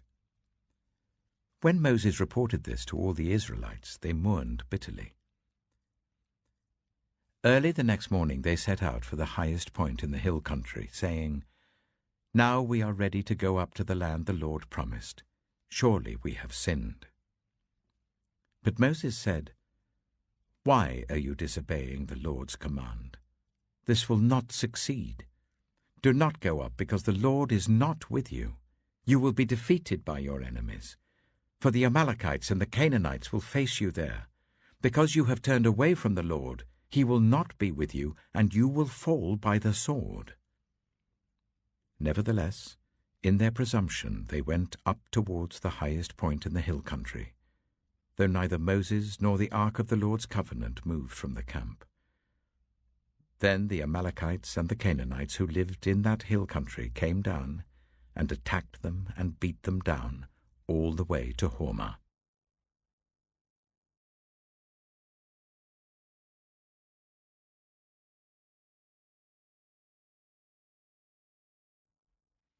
Numbers chapter 15. The Lord said to Moses, "Speak to the Israelites and say to them, After you enter the land I am giving you as a home, and you present to the Lord food offerings from the herd or the flock, as an aroma pleasing to the Lord, whether burnt offerings or sacrifices, for special vows or free will offerings or festival offerings, then the person who brings an offering shall present to the Lord a grain offering, of 1/10 of an ephah of the finest flour, mixed with 1/4 of a hin of olive oil. With each lamb for the burnt offering or the sacrifice, prepare 1/4 of a hin of wine as a drink offering. With a ram, prepare a grain offering of 1/5 of an ephah of the finest flour mixed with 1/3 of a hin of olive oil, and 1/3 of a hin of wine as a drink offering. Offer it as an aroma, pleasing to the Lord. When you prepare a young bull as a burnt offering or sacrifice, for a special vow or a fellowship offering to the Lord, bring with the bull a grain offering of 3/10 of an ephah of the finest flour, mixed with 1/2 a hin of olive oil, and also bring 1/2 a hin of wine as a drink offering. This will be a food offering, an aroma pleasing to the Lord. Each bull or ram, each lamb or young goat, is to be prepared in this manner. Do this for each one, for as many as you prepare. Everyone who is native-born must do these things in this way when they present a food offering as an aroma pleasing to the Lord. For generations to come, whenever a foreigner or anyone else living among you presents a food offering as an aroma pleasing to the Lord, they must do exactly as you do. The community is to have the same rules for you and for the foreigner residing among you. This is a lasting ordinance for the generations to come. You and the foreigner shall be the same before the Lord. The same laws and regulations will apply both to you and to the foreigner residing among you. The Lord said to Moses, "Speak to the Israelites and say to them, when you enter the land to which I am taking you, and you eat the food of the land, present a portion as an offering to the Lord. Present a loaf from the first of your ground meal, and present it as an offering from the threshing floor. Throughout the generations to come, you are to give this offering to the Lord from the first of your ground meal. Now, if you as a community unintentionally fail to keep any of these commands the Lord gave Moses, any of the Lord's commands to you through him, from the day the Lord gave them and continuing through the generations to come, and if this is done unintentionally without the community being aware of it, then the whole community is to offer a young bull for a burnt offering as an aroma pleasing to the Lord, along with its prescribed grain offering and drink offering, and a male goat for a sin offering. The priest is to make atonement for the whole Israelite community, and they will be forgiven, for it was not intentional, and they have presented to the Lord for their wrong a food offering and a sin offering. The whole Israelite community and the foreigners residing among them will be forgiven, because all the people were involved in the unintentional wrong. But if just one person sins unintentionally, that person must bring a year-old female goat for a sin offering. The priest is to make atonement before the Lord for the one who erred by sinning unintentionally, and when atonement has been made, that person will be forgiven. One and the same law applies to everyone who sins unintentionally, whether a native-born Israelite or a foreigner residing among you.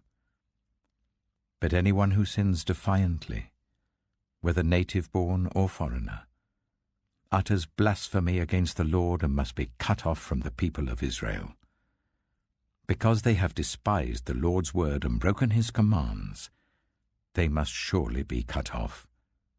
Their guilt remains on them." While the Israelites were in the wilderness, a man was found gathering wood on the Sabbath day. Those who found him gathering wood brought him to Moses and Aaron and the whole assembly, and they kept him in custody because it was not clear what should be done to him. Then the Lord said to Moses, "The man must die. The whole assembly must stone him outside the camp." So the assembly took him outside the camp and stoned him to death, as the Lord commanded Moses. The Lord said to Moses, "Speak to the Israelites and say to them, throughout the generations to come, you are to make tassels on the corners of your garments, with a blue cord on each tassel. You will have these tassels to look at, and so you will remember all the commands of the Lord, that you may obey them and not prostitute yourselves by chasing after the lusts of your own hearts and eyes. Then you will remember to obey all my commands and will be consecrated to your God. I am the Lord your God, who brought you out of Egypt to be your God. I am the Lord your God."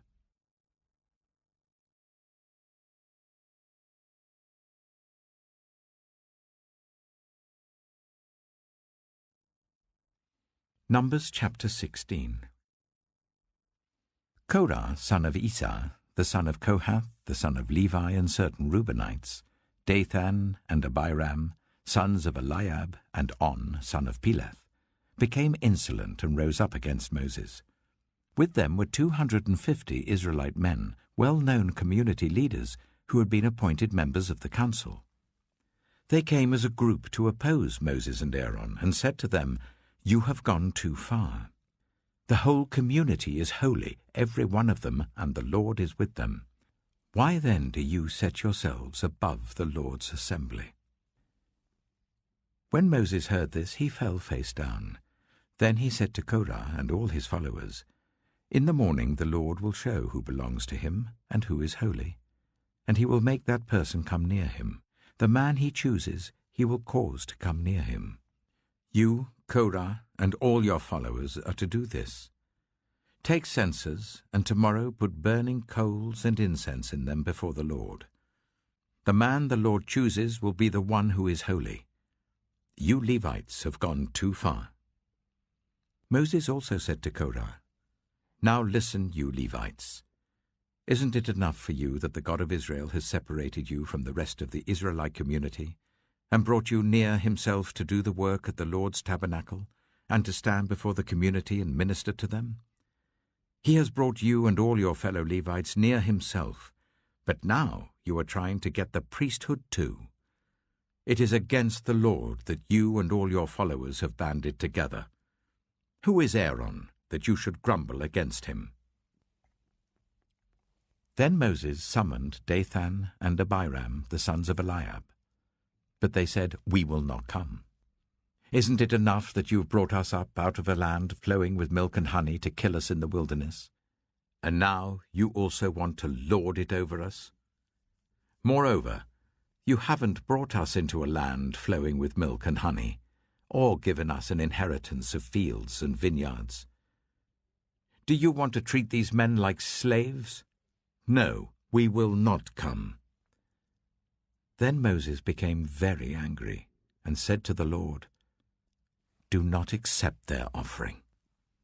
I have not taken so much as a donkey from them, nor have I wronged any of them." Moses said to Korah, "You and your followers are to appear before the Lord tomorrow, you and they and Aaron. Each man is to take his censer and put incense in it, 250 censers in all, and present it before the Lord. You and Aaron are to present your censers also." So each of them took his censer, put burning coals and incense in it, and stood with Moses and Aaron at the entrance to the tent of meeting. When Korah had gathered all his followers in opposition to them at the entrance to the tent of meeting, the glory of the Lord appeared to the entire assembly. The Lord said to Moses and Aaron, "Separate yourselves from this assembly, so that I can put an end to them at once." But Moses and Aaron fell face down and cried out, "O God, the God who gives breath to all living things, will you be angry with the entire assembly when only one man sins?" Then the Lord said to Moses, "Say to the assembly, move away from the tents of Korah, Dathan, and Abiram." Moses got up and went to Dathan and Abiram, and the elders of Israel followed him. He warned the assembly, Move back from the tents of these wicked men. Do not touch anything belonging to them, or you will be swept away because of all their sins." So they moved away from the tents of Korah, Dathan, and Abiram. Dathan and Abiram had come out and were standing with their wives, children, and little ones at the entrances to their tents. Then Moses said, "This is how you will know that the Lord has sent me to do all these things, and that it was not my idea. If these men die a natural death and suffer the fate of all mankind, then the Lord has not sent me. But if the Lord brings about something totally new, and the earth opens its mouth and swallows them, with everything that belongs to them, and they go down alive into the realm of the dead, then you will know that these men have treated the Lord with contempt." As soon as he finished saying all this, the ground under them split apart, and the earth opened its mouth and swallowed them and their households, and all those associated with Korah, together with their possessions.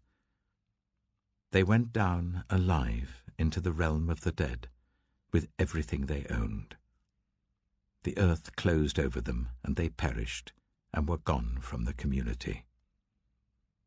At their cries, all the Israelites around them fled, shouting, "The earth is going to swallow us too." And fire came out from the Lord, and consumed the 250 men who were offering the incense.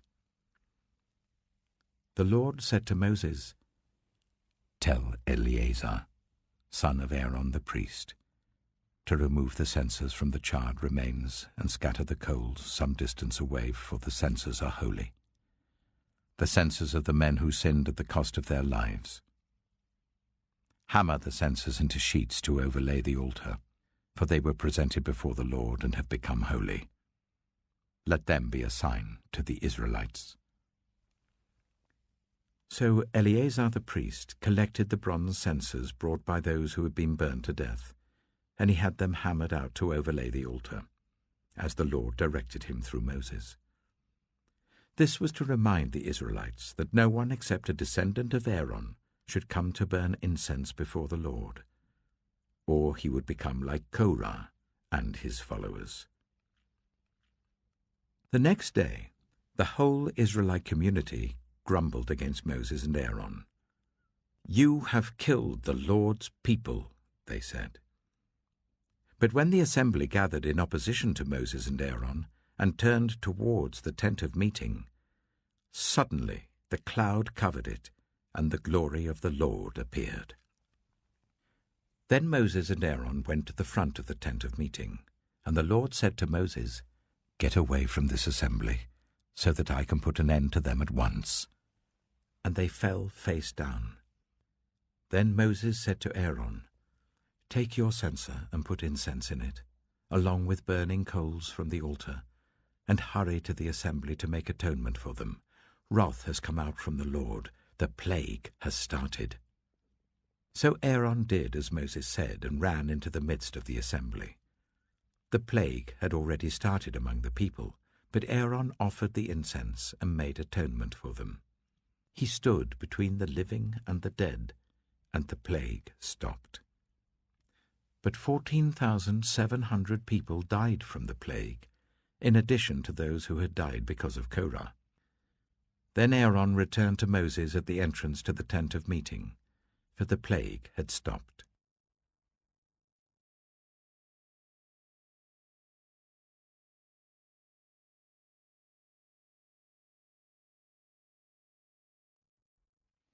Numbers chapter 17.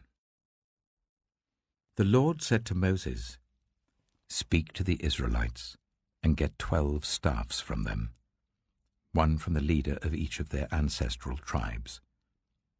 Write the name of each man on his staff.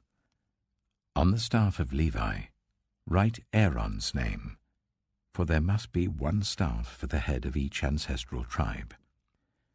Place them in the tent of meeting in front of the ark of the covenant law, where I meet with you.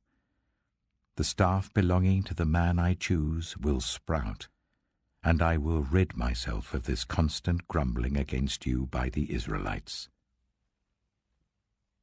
So Moses spoke to the Israelites, and their leaders gave him 12 staffs, one for the leader of each of their ancestral tribes, and Aaron's staff was among them. Moses placed the staffs before the Lord in the tent of the covenant law. The next day, Moses entered the tent and saw that Aaron's staff, which represented the tribe of Levi, had not only sprouted, but had budded, blossomed, and produced almonds. Then Moses brought out all the staffs from the Lord's presence to all the Israelites. They looked at them, and each of the leaders took his own staff. The Lord said to Moses, "Put back Aaron's staff in front of the ark of the covenant law, to be kept as a sign to the rebellious. This will put an end to their grumbling against me, so that they will not die." Moses did just as the Lord commanded him. The Israelites said to Moses, "We shall die. We are lost. We are all lost. Anyone who even comes near the tabernacle of the Lord will die. Are we all going to die?"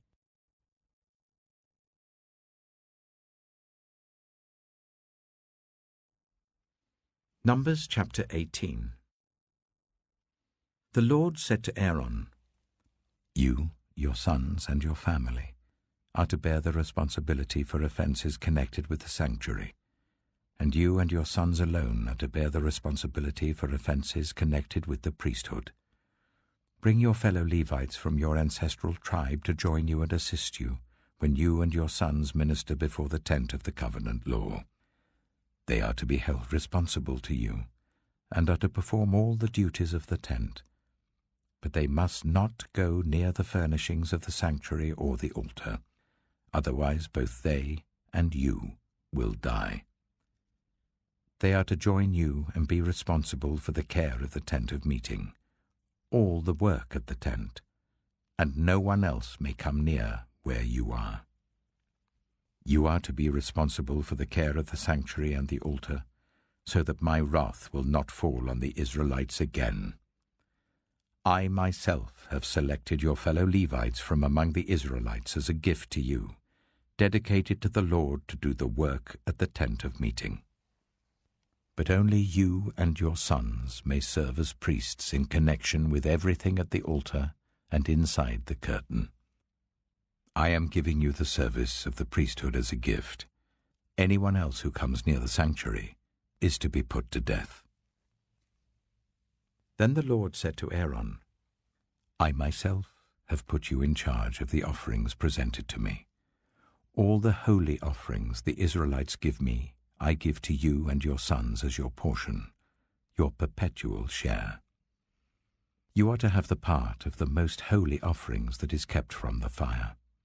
From all the gifts they bring me as most holy offerings, whether grain or sin or guilt offerings, that part belongs to you and your sons.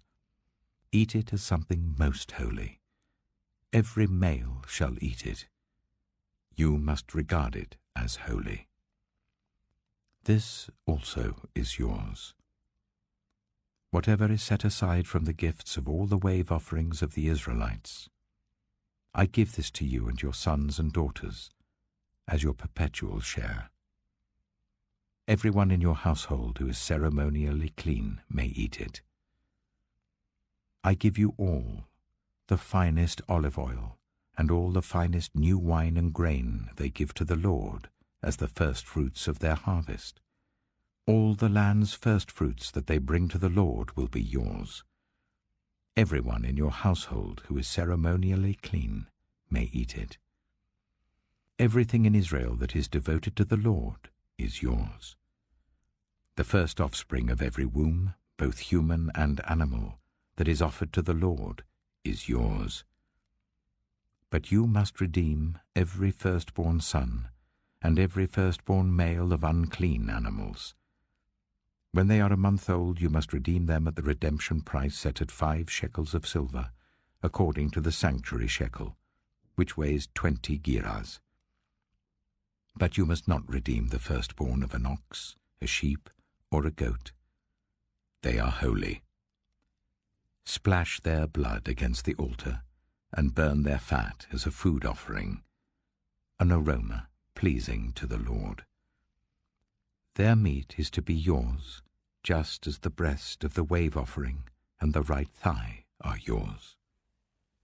Whatever is set aside from the holy offerings the Israelites present to the Lord, I give to you and your sons and daughters as your perpetual share. It is an everlasting covenant of salt before the Lord, for both you and your offspring. The Lord said to Aaron, You will have no inheritance in their land, nor will you have any share among them. I am your share and your inheritance among the Israelites.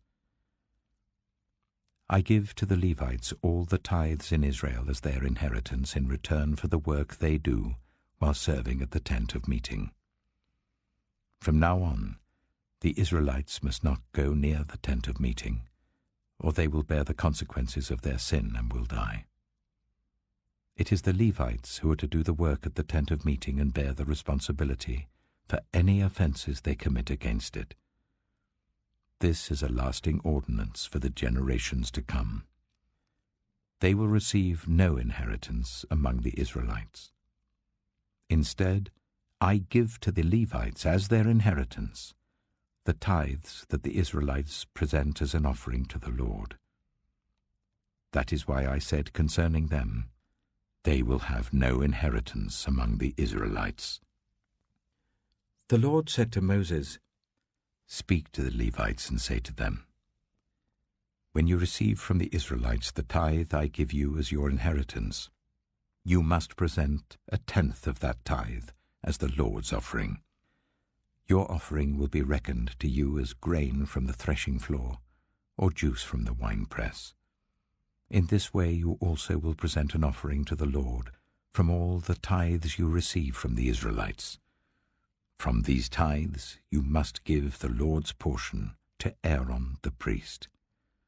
You must present as the Lord's portion the best and holiest part of everything given to you. Say to the Levites, When you present the best part, it will be reckoned to you as the product of the threshing floor or the winepress.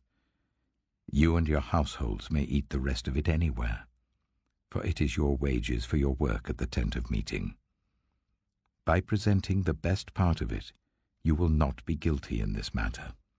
Then you will not defile the holy offerings of the Israelites, and you will not die.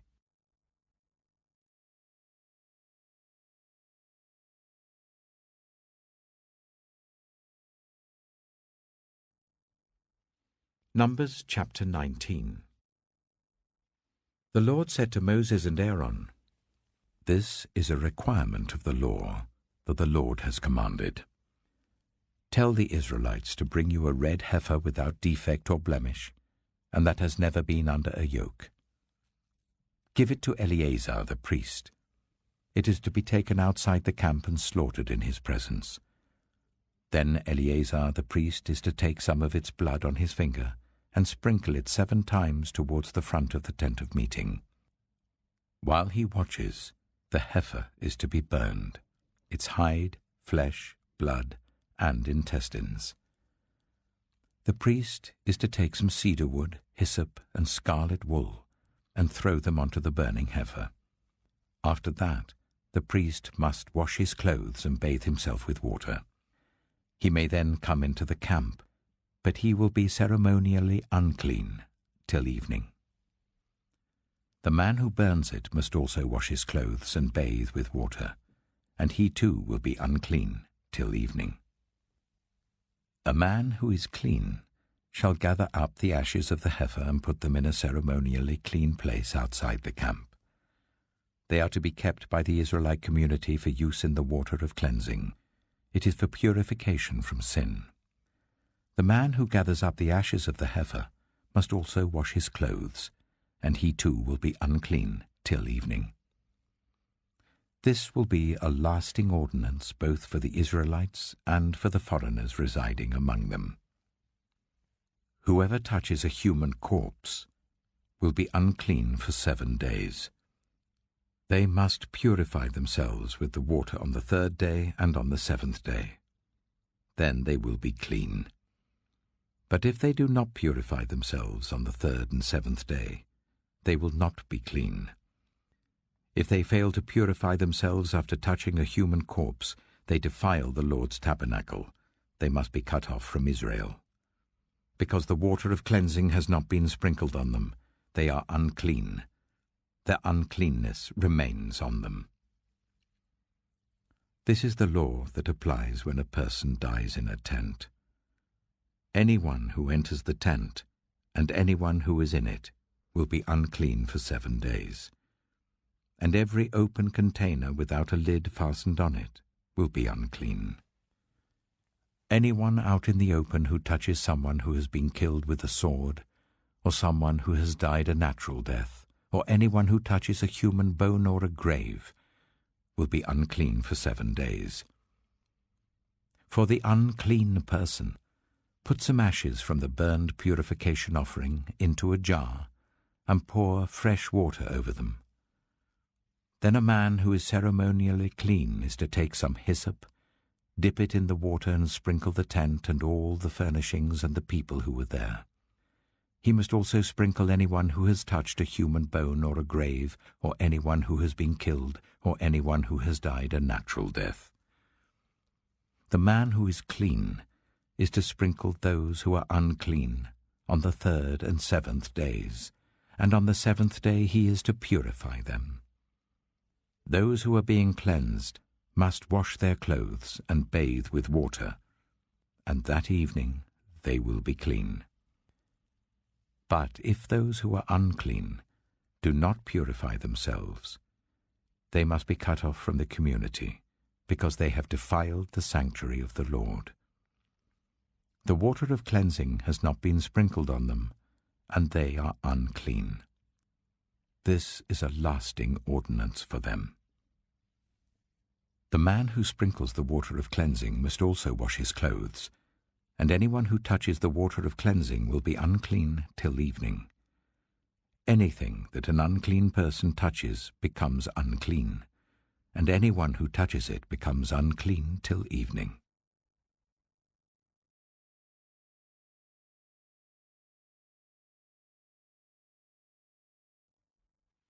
Numbers chapter 20. In the 1st month, the whole Israelite community arrived at the desert of Zin, and they stayed at Kadesh. There Miriam died and was buried. Now there was no water for the community, and the people gathered in opposition to Moses and Aaron. They quarreled with Moses and said, "If only we had died when our brothers fell dead before the Lord. Why did you bring the Lord's community into this wilderness, that we and our livestock should die here? Why did you bring us up out of Egypt to this terrible place? It has no corn or figs, grapevines or pomegranates, and there is no water to drink." Moses and Aaron went from the assembly to the entrance to the tent of meeting and fell face down, and the glory of the Lord appeared to them. The Lord said to Moses, "Take the staff, and you and your brother Aaron gather the assembly together. Speak to that rock before their eyes, and it will pour out its water. You will bring water out of the rock for the community, so that they and their livestock can drink." So Moses took the staff from the Lord's presence, just as he commanded him. He and Aaron gathered the assembly together in front of the rock, and Moses said to them, "Listen, you rebels, must we bring you water out of this rock?" Then Moses raised his arm and struck the rock twice with his staff. Water gushed out, and the community and their livestock drank. But the Lord said to Moses and Aaron, "Because you did not trust in me enough to honor me as holy in the sight of the Israelites, you will not bring this community into the land I give them." These were the waters of Meribah, where the Israelites quarreled with the Lord, and where he was proved holy among them. Moses sent messengers from Kadesh to the king of Edom, saying, This is what your brother Israel says. You know about all the hardships that have come on us. Our ancestors went down into Egypt, and we lived there many years. The Egyptians ill-treated us and our ancestors. But when we cried out to the Lord, he heard our cry, and sent an angel and brought us out of Egypt. Now we are here at Kadesh, a town on the edge of your territory. Please let us pass through your country. We will not go through any field or vineyard or drink water from any well. We will travel along the king's highway and not turn to the right or to the left until we have passed through your territory. But Edom answered, You may not pass through here. If you try, we will march out and attack you with the sword. The Israelites replied, We will go along the main road, and if we or our livestock drink any of your water, we will pay for it. We only want to pass through on foot, nothing else. Again they answered, You may not pass through. Then Edom came out against them with a large and powerful army. Since Edom refused to let them go through their territory, Israel turned away from them. The whole Israelite community set out from Kadesh and came to Mount Hor. At Mount Hor, near the border of Edom, the Lord said to Moses and Aaron, Aaron will be gathered to his people. He will not enter the land I give the Israelites, because both of you rebelled against my command at the waters of Meribah. Call Aaron and his son Eleazar, and take them up Mount Hor.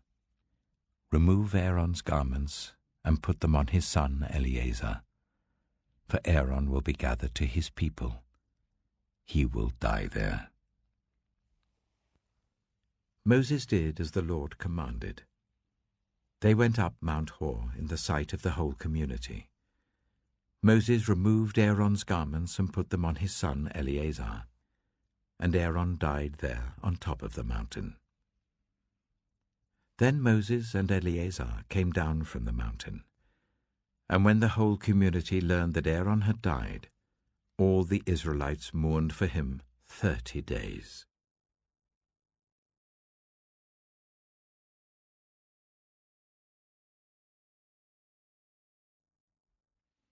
Numbers chapter 21. When the Canaanite king of Arad, who lived in the Negev, heard that Israel was coming along the road to Atharim, he attacked the Israelites and captured some of them. Then Israel made this vow to the Lord, If you will deliver these people into our hands, we will totally destroy their cities. The Lord listened to Israel's plea and gave the Canaanites over to them. They completely destroyed them and their towns, so the place was named Hormah. They travelled from Mount Hor along the route to the Red Sea to go round Edom. But the people grew impatient on the way. They spoke against God and against Moses and said, Why have you brought us up out of Egypt to die in the wilderness? There is no bread, there is no water, and we detest this miserable food. Then the Lord sent venomous snakes among them. They bit the people, and many Israelites died.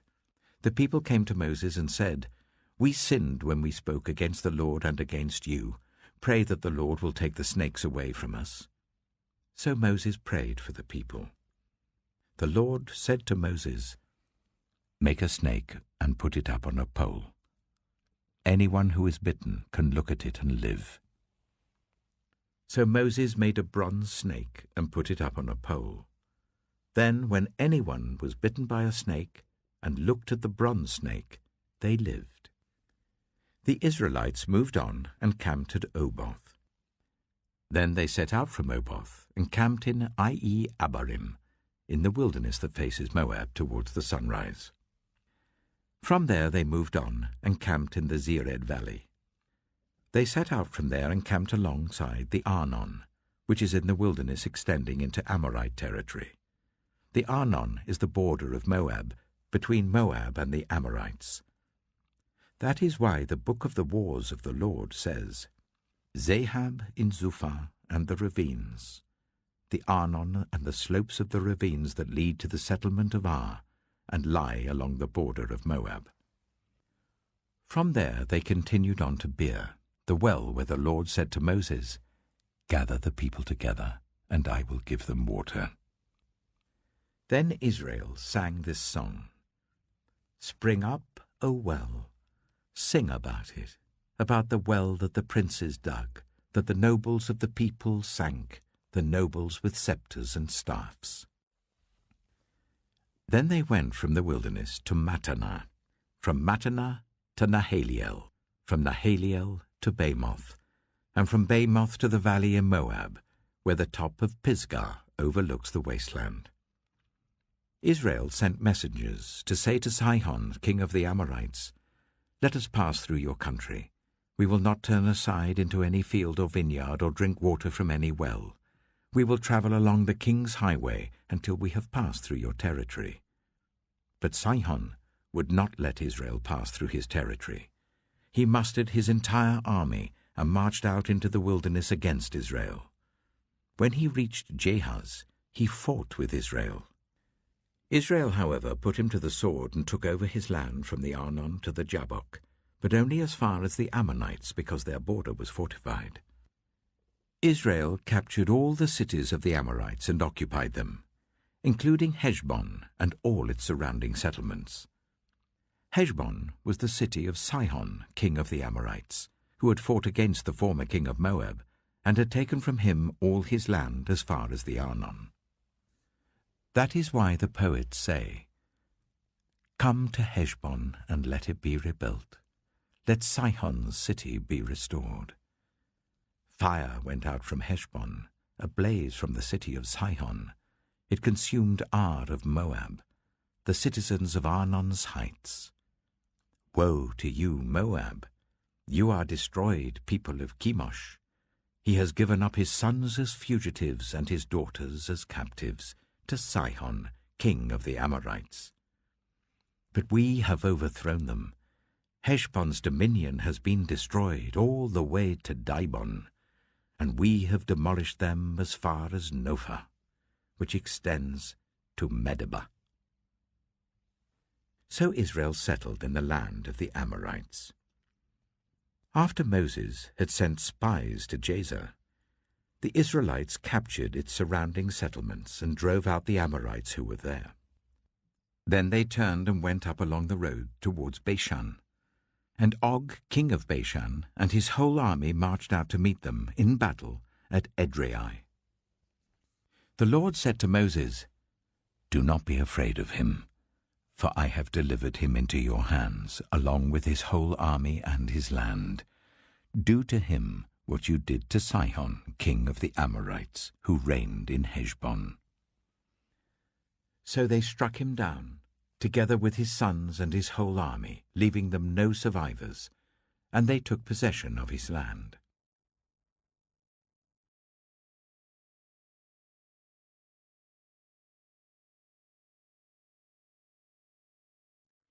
Numbers chapter 22.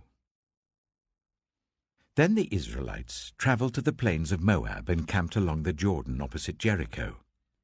Now Balak, son of Zippor, saw all that Israel had done to the Amorites, and Moab was terrified because there were so many people. Indeed, Moab was filled with dread because of the Israelites. The Moabites said to the elders of Midian, "This horde is going to lick up everything around us, as an ox licks up the grass of the field." So Balak, son of Zippor, who was king of Moab at that time, sent messengers to summon Balaam, son of Beor, who was at Pethor, near the river Euphrates, in his native land. Balak said, "A people has come out of Egypt. They cover the face of the land and have settled next to me. Now come and put a curse on these people, because they are too powerful for me. Perhaps then I will be able to defeat them and drive them out of the land. For I know that whoever you bless is blessed, and whoever you curse is cursed." The elders of Moab and Midian left, taking with them the fee for divination. When they came to Balaam, they told him what Balak had said. "Spend the night here," Balaam said to them, "and I will report back to you with the answer the Lord gives me." So the Moabite officials stayed with him. God came to Balaam and asked, "Who are these men with you?" Balaam said to God, "Balak, son of Zippor, king of Moab, sent me this message. A people that has come out of Egypt covers the face of the land.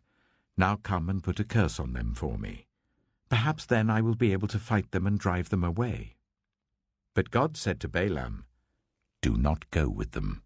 You must not put a curse on those people because they are blessed." The next morning Balaam got up and said to Balak's officials, "Go back to your own country, for the Lord has refused to let me go with you." So the Moabite officials returned to Balak and said, "Balaam refused to come with us."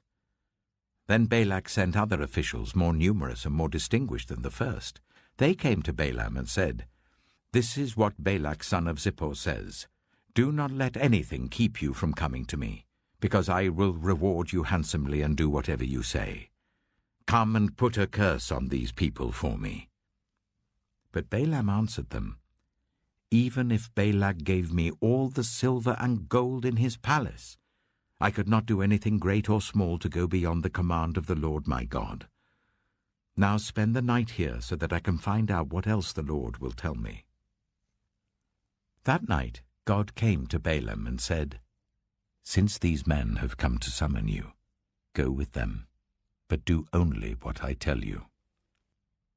Balaam got up in the morning, saddled his donkey, and went with the Moabite officials. But God was very angry when he went, and the angel of the Lord stood in the road to oppose him. Balaam was riding on his donkey, and his 2 servants were with him. When the donkey saw the angel of the Lord standing in the road with a drawn sword in his hand, it turned off the road into a field. Balaam beat it to get it back on the road. Then the angel of the Lord stood in a narrow path through the vineyards with walls on both sides. When the donkey saw the angel of the Lord, it pressed close to the wall, crushing Balaam's foot against it. So he beat the donkey again. Then the angel of the Lord moved on ahead and stood in a narrow place where there was no room to turn, either to the right or to the left. When the donkey saw the angel of the Lord, it lay down under Balaam, and he was angry and beat it with his staff.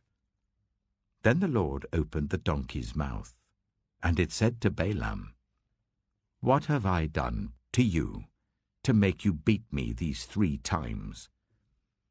Balaam answered the donkey, "You have made a fool of me. If only I had a sword in my hand, I would kill you here and now."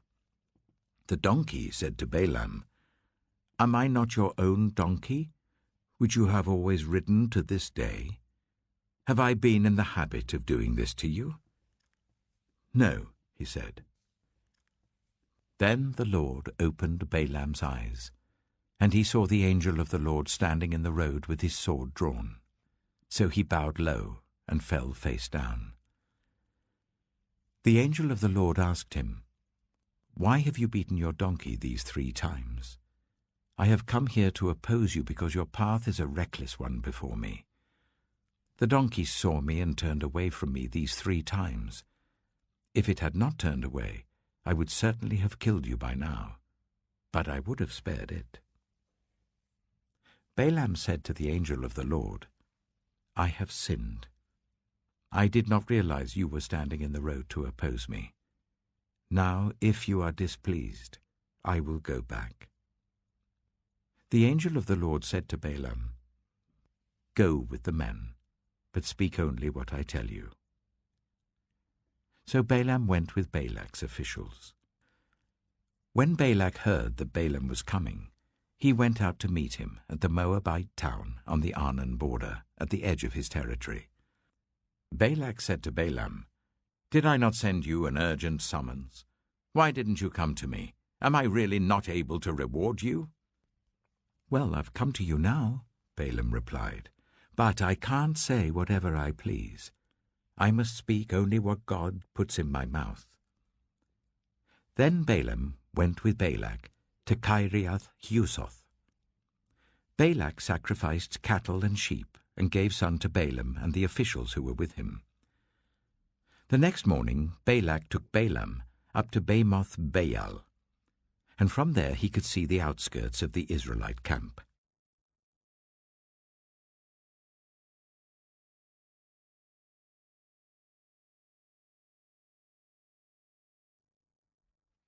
Numbers chapter 23. Balaam said, "Build me 7 altars here, and prepare 7 bulls and 7 rams for me." Balak did as Balaam said, and the 2 of them offered a bull and a ram on each altar. Then Balaam said to Balak, "Stay here beside your offering while I go aside. Perhaps the Lord will come to meet with me. Whatever he reveals to me I will tell you." Then he went off to a barren height. God met with him, and Balaam said, "I have prepared 7 altars, and on each altar I have offered a bull and a ram." The Lord put a word in Balaam's mouth and said, "Go back to Balak and give him this word." So he went back to him and found him standing beside his offering with all the Moabite officials. Then Balaam spoke his message. "Balak brought me from Aram, the king of Moab from the eastern mountains. Come," he said, "curse Jacob for me. Come, denounce Israel." How can I curse those whom God has not cursed? How can I denounce those whom the Lord has not denounced? From the rocky peaks I see them. From the heights I view them. I see people who live apart and do not consider themselves one of the nations. Who can count the dust of Jacob, or number even 1/4 of Israel? Let me die the death of the righteous, and may my final end be like theirs. Balak said to Balaam, "What have you done to me?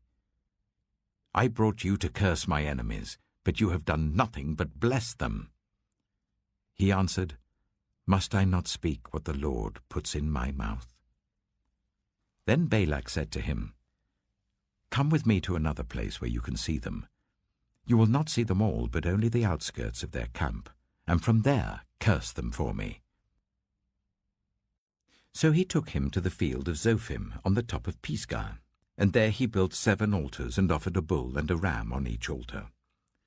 Balaam said to Balak, "Stay here beside your offering while I meet with him over there." The Lord met with Balaam and put a word in his mouth and said, "Go back to Balak and give him this word." So he went to him and found him standing beside his offering with the Moabite officials. Balak asked him, "What did the Lord say?" Then he spoke his message. "Arise, Balak, and listen. Hear me, son of Zippor. God is not human, that he should lie, not a human being, that he should change his mind. Does he speak and then not act? Does he promise and not fulfill?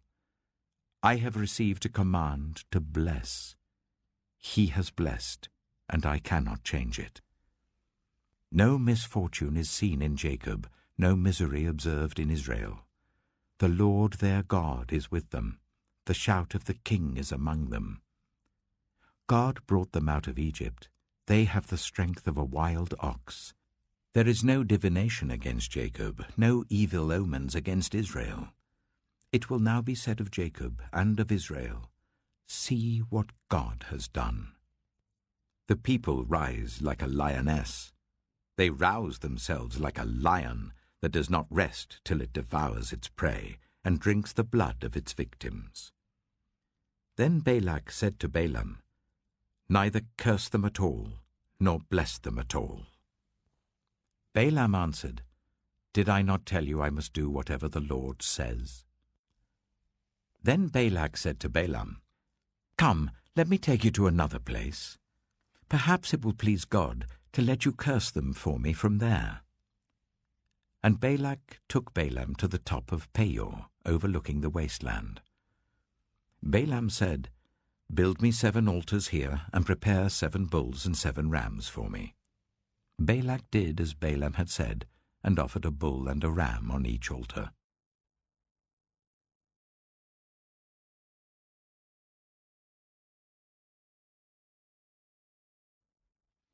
Numbers chapter 24. Now when Balaam saw that it pleased the Lord to bless Israel, he did not resort to divination as at other times, but turned his face toward the wilderness. When Balaam looked out and saw Israel encamped tribe by tribe, the Spirit of God came on him, and he spoke his message. The prophecy of Balaam, son of Beor, the prophecy of one whose eye sees clearly, the prophecy of one who hears the words of God, who sees a vision from the Almighty, who falls prostrate and whose eyes are opened. How beautiful are your tents, Jacob, your dwelling places, Israel. Like valleys they spread out, like gardens beside a river, like aloes planted by the Lord, like cedars beside the waters. Water will flow from their buckets, their seed will have abundant water. Their king will be greater than Agag, their kingdom will be exalted. God brought them out of Egypt, they have the strength of a wild ox. They devour hostile nations and break their bones in pieces. With their arrows they pierce them.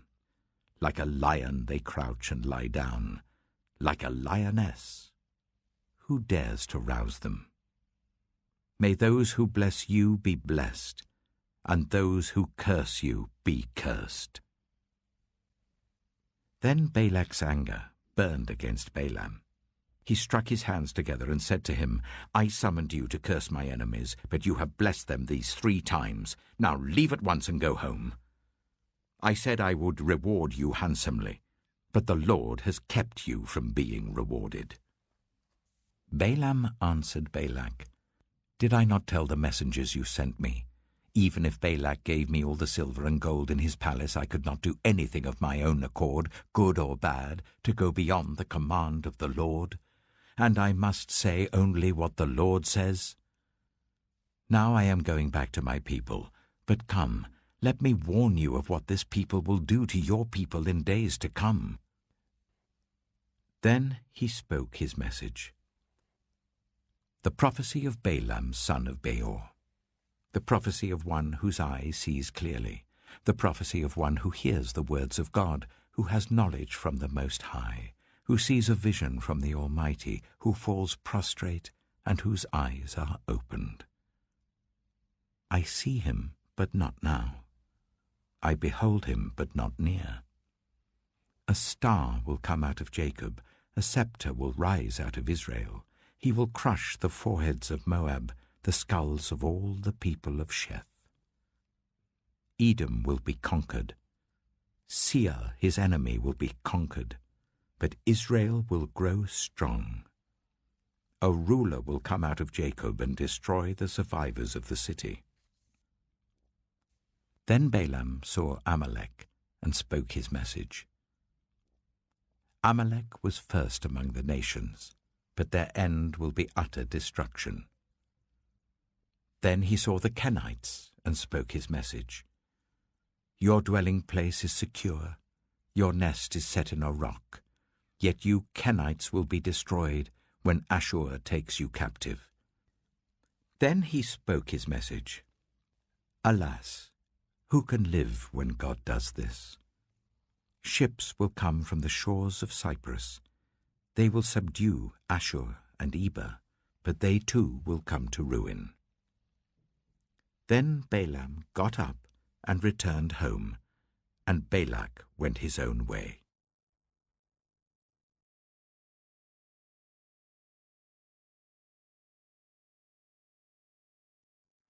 Numbers chapter 25. While Israel was staying in Shittim, the men began to indulge in sexual immorality with Moabite women, who invited them to the sacrifices to their gods. The people ate the sacrificial meal and bowed down before these gods. So Israel yoked themselves to the Baal of Peor, and the Lord's anger burned against them. The Lord said to Moses, Take all the leaders of these people, kill them, and expose them in broad daylight before the Lord, so that the Lord's fierce anger may turn away from Israel. So Moses said to Israel's judges, Each of you must put to death those of your people who have yoked themselves to the Baal of Peor."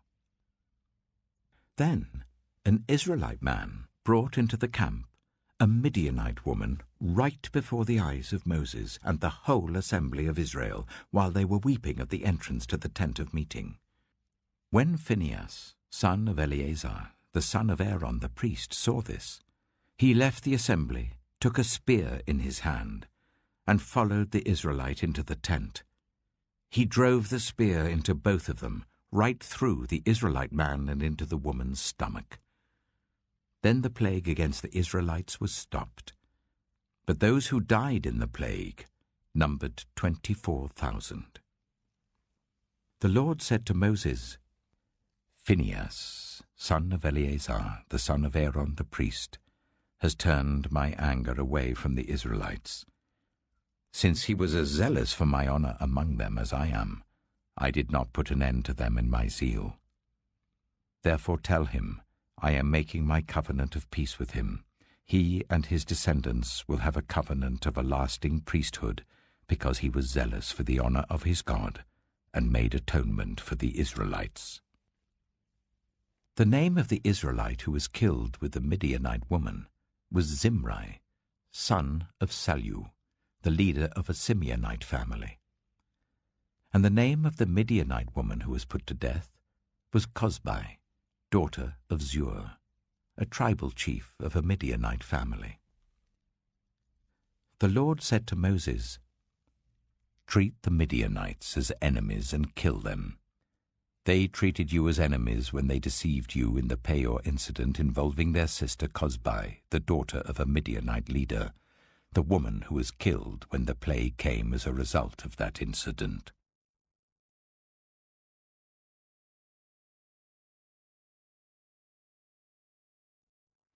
Numbers chapter 26.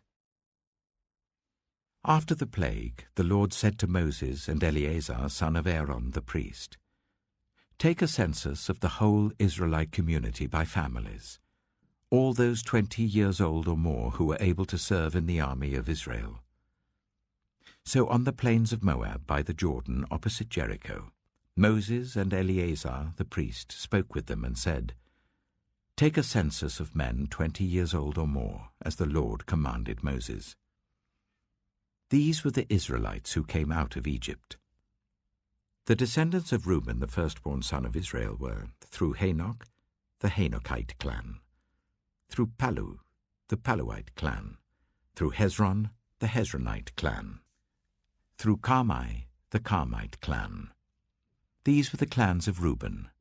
Those numbered were 43,730. The son of Palu was Eliab. The sons of Eliab were Nemuel, Dathan, and Abiram. The same Dathan and Abiram were the community officials who rebelled against Moses and Aaron, and were among Korah's followers when they rebelled against the Lord. The earth opened its mouth and swallowed them along with Korah, whose followers died when the fire devoured the 250 men, and they served as a warning sign. The line of Korah, however, did not die out. The descendants of Simeon by their clans were, through Nemuel, the Nemuelite clan, through Jamin, the Jaminite clan, through Jachin, the Jachinite clan, through Zerah, the Zerahite clan, through Sheol, the Sheolite clan. These were the clans of Simeon. Those numbered were 22,200.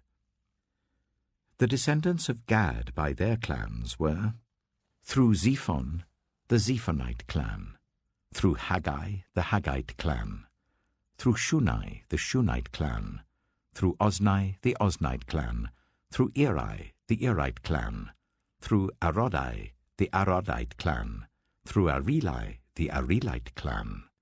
These were the clans of Gad. Those numbered were 40,500.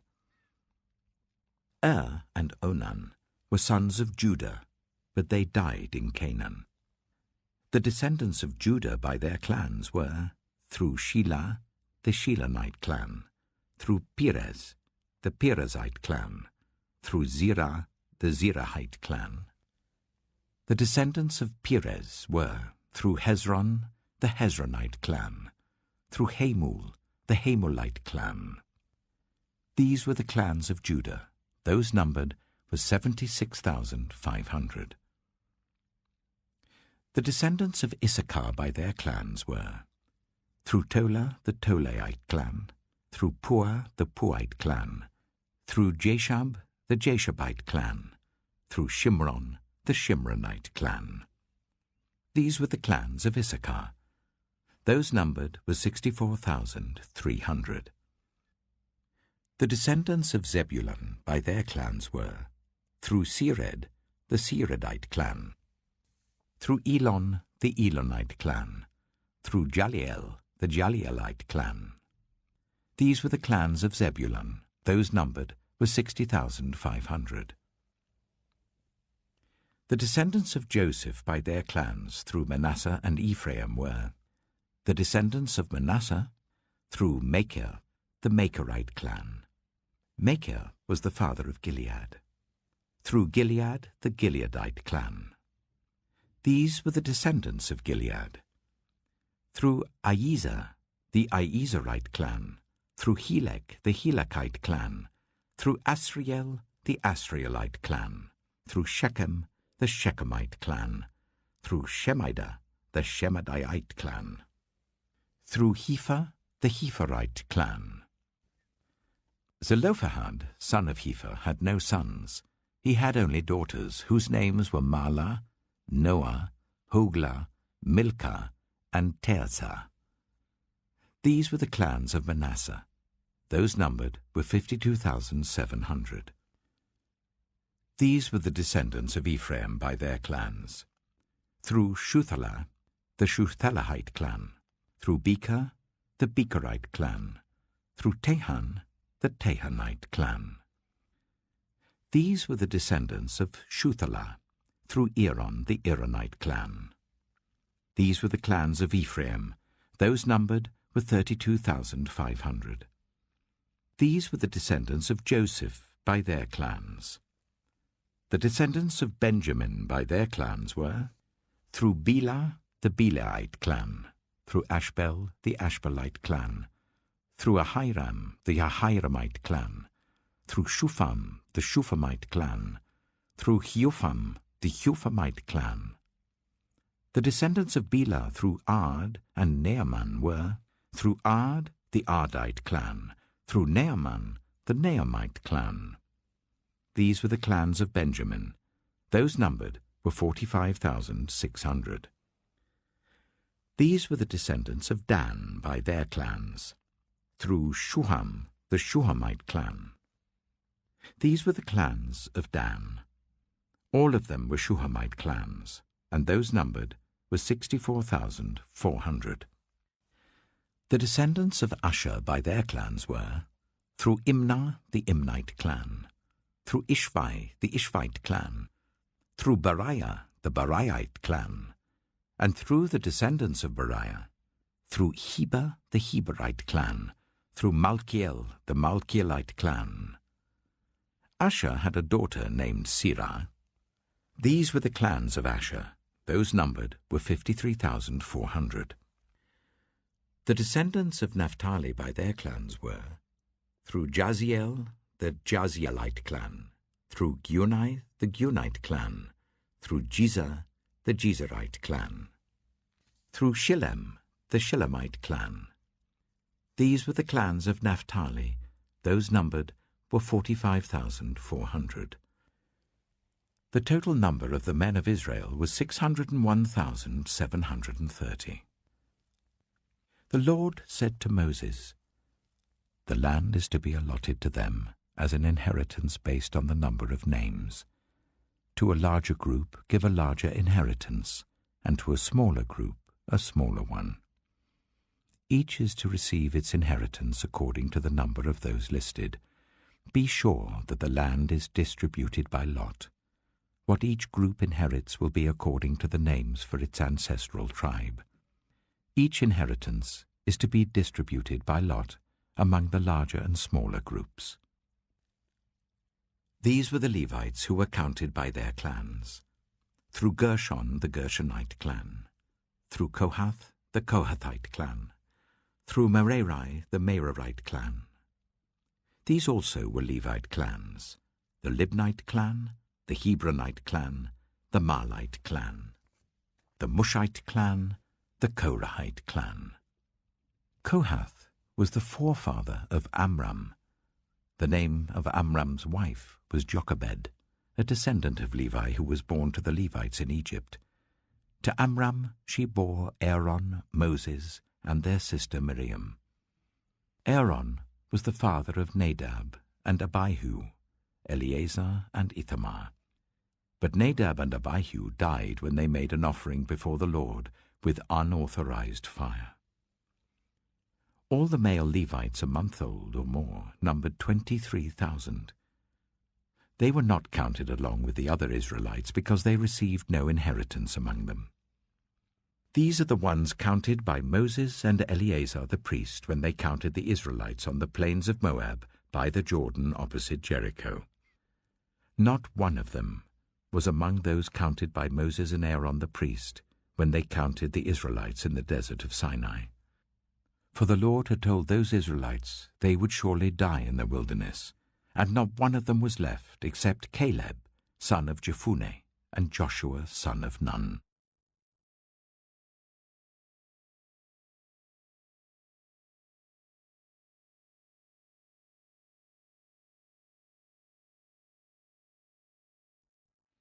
Numbers chapter 27. The daughters of Zelophehad, son of Hepher, the son of Gilead, the son of Machir, the son of Manasseh, belonged to the clans of Manasseh, son of Joseph. The names of the daughters were Mahlah, Noah, Hoglah, Milcah, and Tirzah. They came forward and stood before Moses, Eleazar the priest, the leaders and the whole assembly at the entrance to the tent of meeting, and said, "Our father died in the wilderness. He was not among Korah's followers who banded together against the Lord, but he died for his own sin and left no sons. Why should our father's name disappear from his clan because he had no son? Give us property among our father's relatives." So Moses brought their case before the Lord, and the Lord said to him, "What Zelophehad's daughters are saying is right. You must certainly give them property as an inheritance among their father's relatives, and give their father's inheritance to them. Say to the Israelites, if a man dies and leaves no son, give his inheritance to his daughter. If he has no daughter, give his inheritance to his brothers. If he has no brothers, give his inheritance to his father's brothers. If his father had no brothers, give his inheritance to the nearest relative in his clan, that he may possess it. This is to have the force of law for the Israelites, as the Lord commanded Moses." Then the Lord said to Moses, "Go up this mountain in the Abarim range, and see the land I have given the Israelites. After you have seen it, you too will be gathered to your people as your brother Aaron was. For when the community rebelled at the waters in the desert of Zin, both of you disobeyed my command to honor me as holy before their eyes." These were the waters of Meribah Kadesh in the desert of Zin. Moses said to the Lord, "May the Lord, the God who gives breath to all living things, appoint someone over this community to go out and come in before them, one who will lead them out and bring them in, so that the Lord's people will not be like sheep without a shepherd." So the Lord said to Moses, "Take Joshua, son of Nun, a man in whom is the spirit of leadership, and lay your hand on him. Make him stand before Eleazar the priest and the entire assembly, and commission him in their presence. Give him some of your authority, so that the whole Israelite community will obey him. He is to stand before Eleazar the priest, who will obtain decisions for him by inquiring of the Urim before the Lord. At his command, he and the entire community of the Israelites will go out, and at his command they will come in." Moses did as the Lord commanded him. He took Joshua and made him stand before Eleazar the priest and the whole assembly. Then he laid his hands on him and commissioned him, as the Lord instructed through Moses.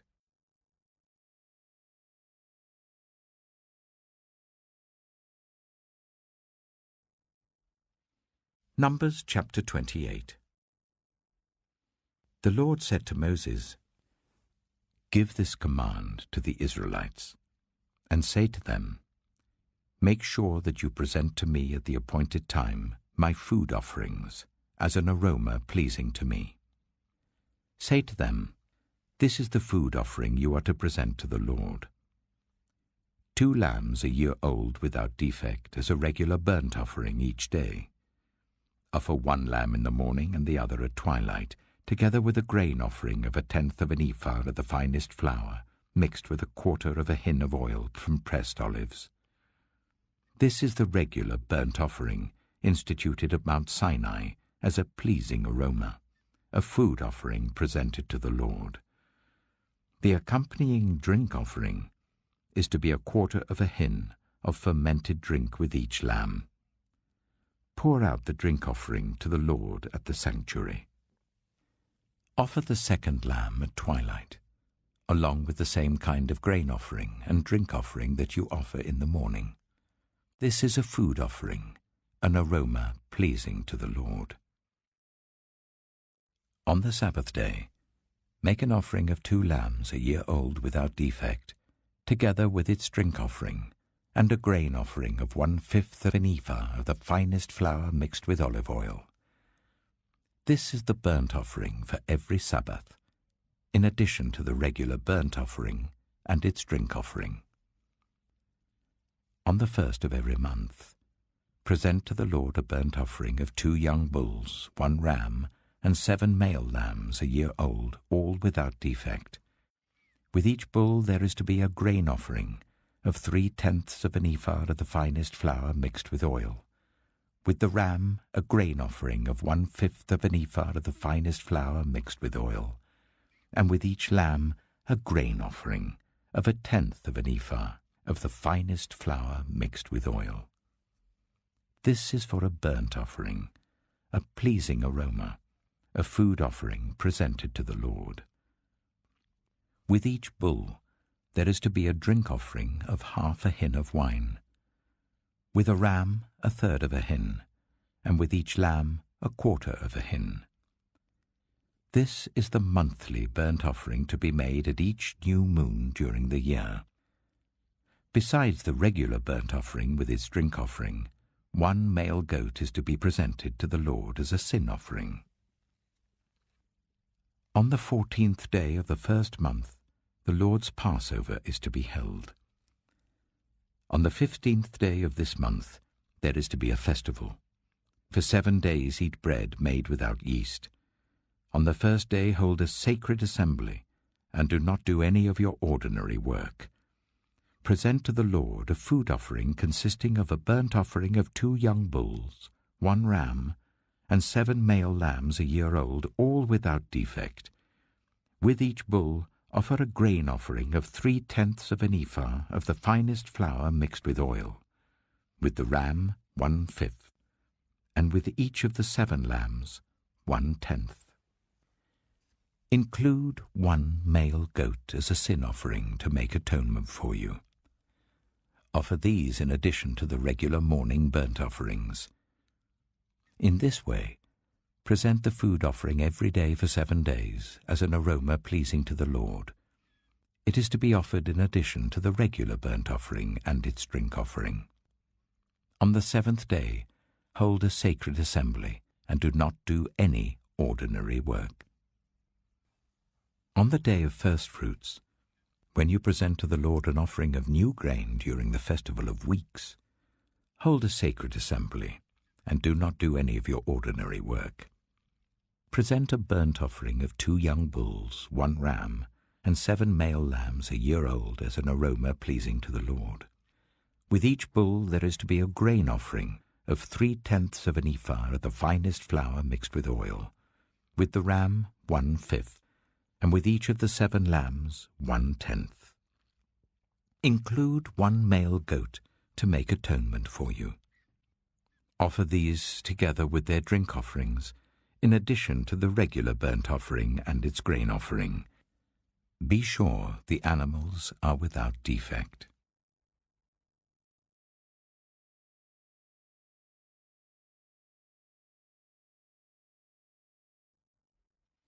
Numbers chapter 29. On the first day of the 7th month hold a sacred assembly, and do not do any of your ordinary work. It is a day for you to sound the trumpets.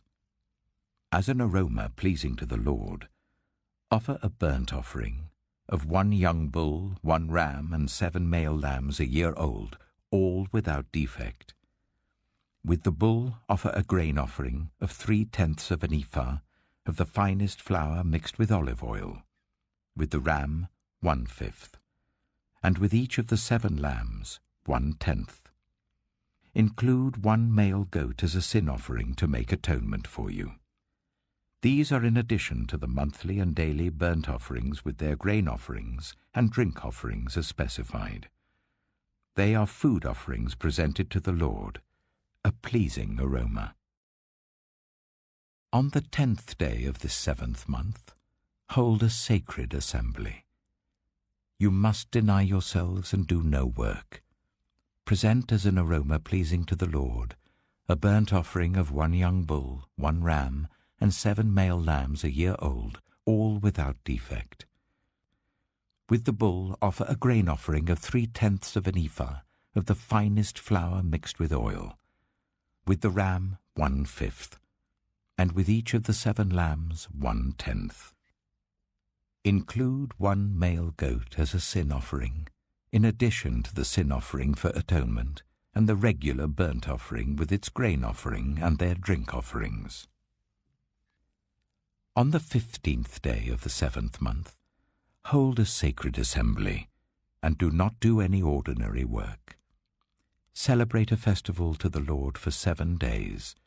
Present as an aroma pleasing to the Lord a food offering consisting of a burnt offering of 13 young bulls, 2 rams, and 14 male lambs a year old, all without defect. With each of the 13 bulls, offer a grain offering of 3/10 of an ephah of the finest flour mixed with oil. With each of the 2 rams, 1/5, and with each of the 14 lambs, 1/10. Include 1 male goat as a sin offering, in addition to the regular burnt offering with its grain offering and drink offering.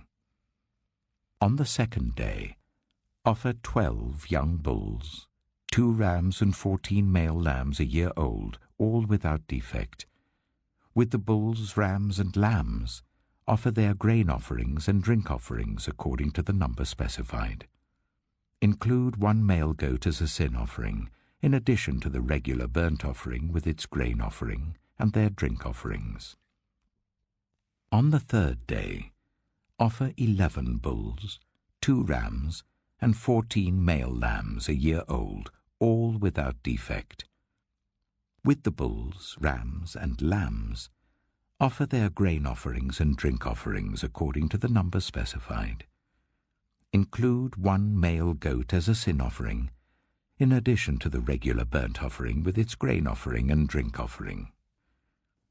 On the 4th day, offer 10 bulls, 2 rams, and 14 male lambs a year old, all without defect. With the bulls, rams, and lambs, offer their grain offerings and drink offerings according to the number specified. Include 1 male goat as a sin offering, in addition to the regular burnt offering with its grain offering and drink offering. On the 5th day, offer 9 bulls, 2 rams, and 14 male lambs a year old, all without defect. With the bulls, rams, and lambs, offer their grain offerings and drink offerings according to the number specified. Include 1 male goat as a sin offering, in addition to the regular burnt offering with its grain offering and drink offering. On the 6th day, offer 8 bulls, 2 rams, and 14 male lambs a year old, all without defect. With the bulls, rams, and lambs, offer their grain offerings and drink offerings according to the number specified. Include 1 male goat as a sin offering, in addition to the regular burnt offering with its grain offering and drink offering. On the 7th day, offer 7 bulls, 2 rams, and 14 male lambs a year old, all without defect. With the bulls, rams, and lambs, offer their grain offerings and drink offerings according to the number specified. Include 1 male goat as a sin offering, in addition to the regular burnt offering with its grain offering and drink offering. On the 8th day, hold a closing special assembly, and do not do any of your ordinary work. Present as an aroma pleasing to the Lord a food offering consisting of a burnt offering of 1 bull, 1 ram, and 7 male lambs a year old, all without defect. With the bull, the ram, and the lambs, offer their grain offerings and drink offerings according to the number specified. Include 1 male goat as a sin offering, in addition to the regular burnt offering with its grain offering and drink offering. In addition to what you vow, and your free will offerings, offer these to the Lord at your appointed festivals, your burnt offerings, grain offerings, drink offerings, and fellowship offerings. Moses told the Israelites all that the Lord commanded him.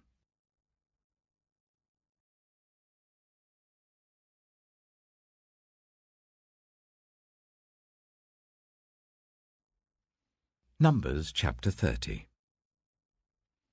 Moses said to the heads of the tribes of Israel, "This is what the Lord commands. When a man makes a vow to the Lord or takes an oath to bind himself by a pledge, he must not break his word, but must do everything he said. When a young woman still living in her father's household makes a vow to the Lord or binds herself by a pledge, and her father hears about her vow or pledge, but says nothing to her, then all her vows and every pledge by which she bound herself will stand. But if her father forbids her when he hears about it, none of her vows or the pledges by which she bound herself will stand. The Lord will release her because her father has forbidden her. If she marries after she makes a vow, or after her lips utter a rash promise by which she binds herself, and her husband hears about it but says nothing to her, then her vows or the pledges by which she bound herself will stand. But if her husband forbids her when he hears about it, he nullifies the vow that binds her, or the rash promise by which she binds herself, and the Lord will release her. Any vow or obligation taken by a widow or divorced woman will be binding on her. If a woman living with her husband makes a vow or binds herself by a pledge under oath, and her husband hears about it but says nothing to her and does not forbid her, then all her vows or the pledges by which she bound herself will stand. But if her husband nullifies them when he hears about them, then none of the vows or pledges that came from her lips will stand. Her husband has nullified them, and the Lord will release her. Her husband may confirm or nullify any vow she makes or any sworn pledge to deny herself. But if her husband says nothing to her about it from day to day, then he confirms all her vows or the pledges binding on her. He confirms them by saying nothing to her when he hears about them. If, however, he nullifies them some time after he hears about them, then he must bear the consequences of her wrongdoing.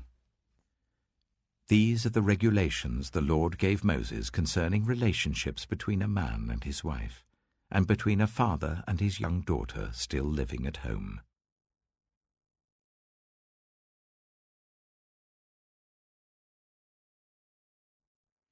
Numbers chapter 31. The Lord said to Moses, "Take vengeance on the Midianites for the Israelites. After that, you will be gathered to your people." So Moses said to the people, "Arm some of your men to go to war against the Midianites, so that they may carry out the Lord's vengeance on them. Send into battle 1,000 men from each of the tribes of Israel." So 12,000 men armed for battle, 1,000 from each tribe, were supplied from the clans of Israel. Moses sent them into battle, 1,000 from each tribe, along with Phinehas, son of Eleazar the priest, who took with him articles from the sanctuary and the trumpets for signaling. They fought against Midian, as the Lord commanded Moses, and killed every man. Among their victims were Evi, Rechem, Zur, Hur, and Reba, the 5 kings of Midian. They also killed Balaam, son of Beor, with the sword. The Israelites captured the Midianite women and children, and took all the Midianite herds, flocks, and goods as plunder. They burned all the towns where the Midianites had settled, as well as all their camps. They took all the plunder and spoils, including the people and animals, and brought the captives, spoils, and plunder to Moses and Eleazar the priest, and the Israelite assembly at their camp on the plains of Moab, by the Jordan opposite Jericho. Moses, Eleazar the priest, and all the leaders of the community went to meet them outside the camp. Moses was angry with the officers of the army, the commanders of thousands and commanders of hundreds, who returned from the battle. "Have you allowed all the women to live?" he asked them. They were the ones who followed Balaam's advice and enticed the Israelites to be unfaithful to the Lord in the Peor incident, so that a plague struck the Lord's people. Now kill all the boys, and kill every woman who has slept with a man, but save for yourselves every girl who has never slept with a man. Anyone who has killed someone, or touched someone who was killed, must stay outside the camp 7 days. On the 3rd and 7th days, you must purify yourselves and your captives. Purify every garment as well as everything made of leather, goat hair, or wood. Then Eleazar the priest said to the soldiers who had gone into battle, "This is what is required by the law that the Lord gave Moses. Gold, silver, bronze, iron, tin, lead, and anything else that can withstand fire must be put through the fire, and then it will be clean. But it must also be purified with the water of cleansing. And whatever cannot withstand fire must be put through that water. On the 7th day wash your clothes, and you will be clean. Then you may come into the camp." The Lord said to Moses, "You and Eleazar the priest, and the family heads of the community, are to count all the people and animals that were captured. Divide the spoils equally between the soldiers who took part in the battle and the rest of the community. From the soldiers who fought in the battle, set apart as tribute for the Lord 1 out of every 500, whether people, cattle, donkeys, or sheep.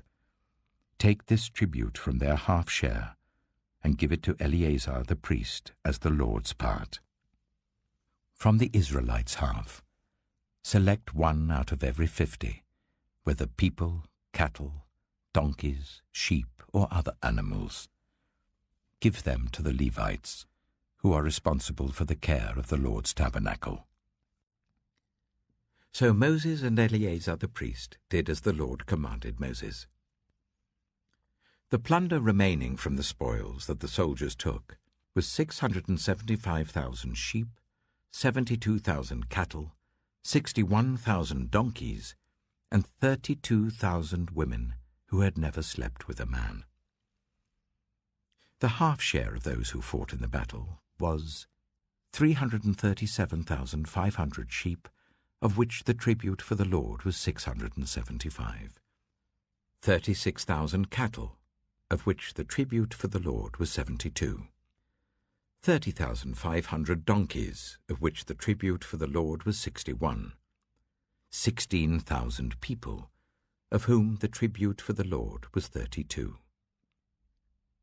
Moses gave the tribute to Eleazar the priest as the Lord's part, as the Lord commanded Moses.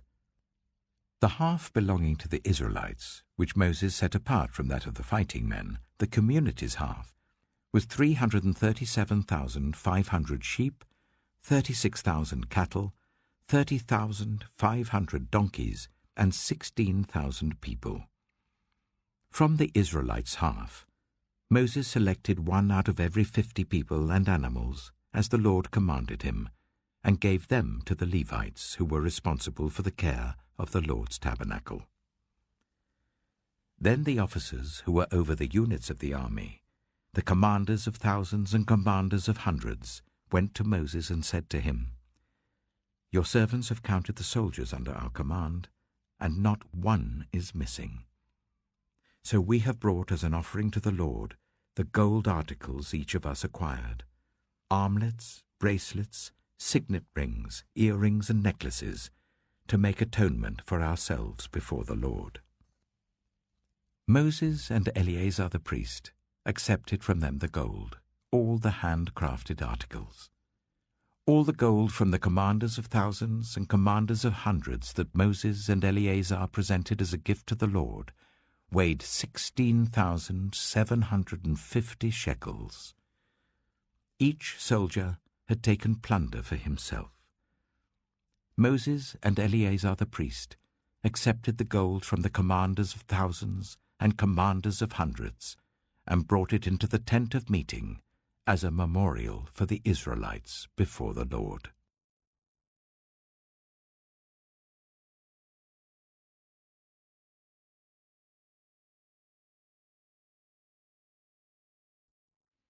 Numbers chapter 32. The Reubenites and Gadites, who had very large herds and flocks, saw that the lands of Jazer and Gilead were suitable for livestock. So they came to Moses and Eleazar the priest, and to the leaders of the community, and said, "Ataroth, Dibon, Jazer, Nimrah, Heshbon, Elealeh, Sebam, Nebo, and Beon, the land the Lord subdued before the people of Israel, are suitable for livestock, and your servants have livestock. If we have found favor in your eyes," they said, "let this land be given to your servants as our possession. Do not make us cross the Jordan." Moses said to the Gadites and Reubenites, "Should your fellow Israelites go to war while you sit here? Why do you discourage the Israelites from crossing over into the land the Lord has given them? This is what your fathers did when I sent them from Kadesh Barnea to look over the land. After they went up to the valley of Eshcol and viewed the land, they discouraged the Israelites from entering the land the Lord had given them. The Lord's anger was aroused that day, and he swore this oath: because they have not followed me wholeheartedly, not one of those who were 20 years old or more when they came up out of Egypt will see the land I promised on oath to Abraham, Isaac, and Jacob, not one, except Caleb, son of Jephunneh, the Kenizzite, and Joshua, son of Nun, for they followed the Lord wholeheartedly." The Lord's anger burned against Israel, and he made them wander in the wilderness for 40 years, until the whole generation of those who had done evil in his sight was gone. And here you are, a brood of sinners, standing in the place of your fathers and making the Lord even more angry with Israel. If you turn away from following him, he will again leave all this people in the wilderness, and you will be the cause of their destruction. Then they came up to him and said, "We would like to build pens here for our livestock and cities for our women and children. But we will arm ourselves for battle and go ahead of the Israelites until we have brought them to their place. Meanwhile, our women and children will live in fortified cities for protection from the inhabitants of the land. We will not return to our homes until each of the Israelites has received their inheritance. We will not receive any inheritance with them on the other side of the Jordan, because our inheritance has come to us on the east side of the Jordan." Then Moses said to them, "If you will do this, if you will arm yourselves before the Lord for battle, and if all of you who are armed cross over the Jordan before the Lord until he has driven his enemies out before him, then when the land is subdued before the Lord, you may return and be free from your obligation to the Lord and to Israel, and this land will be your possession before the Lord. But if you fail to do this, you will be sinning against the Lord, and you may be sure that your sin will find you out. Build cities for your women and children, and pens for your flocks, but do what you have promised." The Gadites and Reubenites said to Moses, "We, your servants, will do as our Lord commands. Our children and wives, our flocks and herds, will remain here in the cities of Gilead. But your servants, every man who is armed for battle, will cross over to fight before the Lord, just as our Lord says." Then Moses gave orders about them to Eleazar the priest and Joshua son of Nun, and to the family heads of the Israelite tribes. He said to them, "If the Gadites and Reubenites, every man armed for battle, cross over the Jordan with you before the Lord, then when the land is subdued before you, you must give them the land of Gilead as their possession. But if they do not cross over with you armed, they must accept their possession with you in Canaan." The Gadites and Reubenites answered, "Your servants will do what the Lord has said. We will cross over before the Lord into Canaan armed, but the property we inherit will be on this side of the Jordan." Then Moses gave to the Gadites, the Reubenites, and the half-tribe of Manasseh, son of Joseph, the kingdom of Sihon, king of the Amorites, and the kingdom of Og, king of Bashan, the whole land with its cities and the territory around them. The Gadites built up Dibon, Ataroth, Aroah, Atroth-Shophan, Jazer, Jogbedah, Beth-Nimrah, and Beth-Haran, as fortified cities, and built pens for their flocks. And the Reubenites rebuilt Heshbon, Elealeh, and Kiriathaim, as well as Nebo and Baal-Meon. These names were changed. And Sibmah. They gave names to the cities they rebuilt. The descendants of Machir, son of Manasseh, went to Gilead, captured it, and drove out the Amorites who were there. So Moses gave Gilead to the Machirites, the descendants of Manasseh, and they settled there. Jair, a descendant of Manasseh, captured their settlements and called them Havoth-Jair. And Nobah captured Kenath and its surrounding settlements and called it Nobah after himself.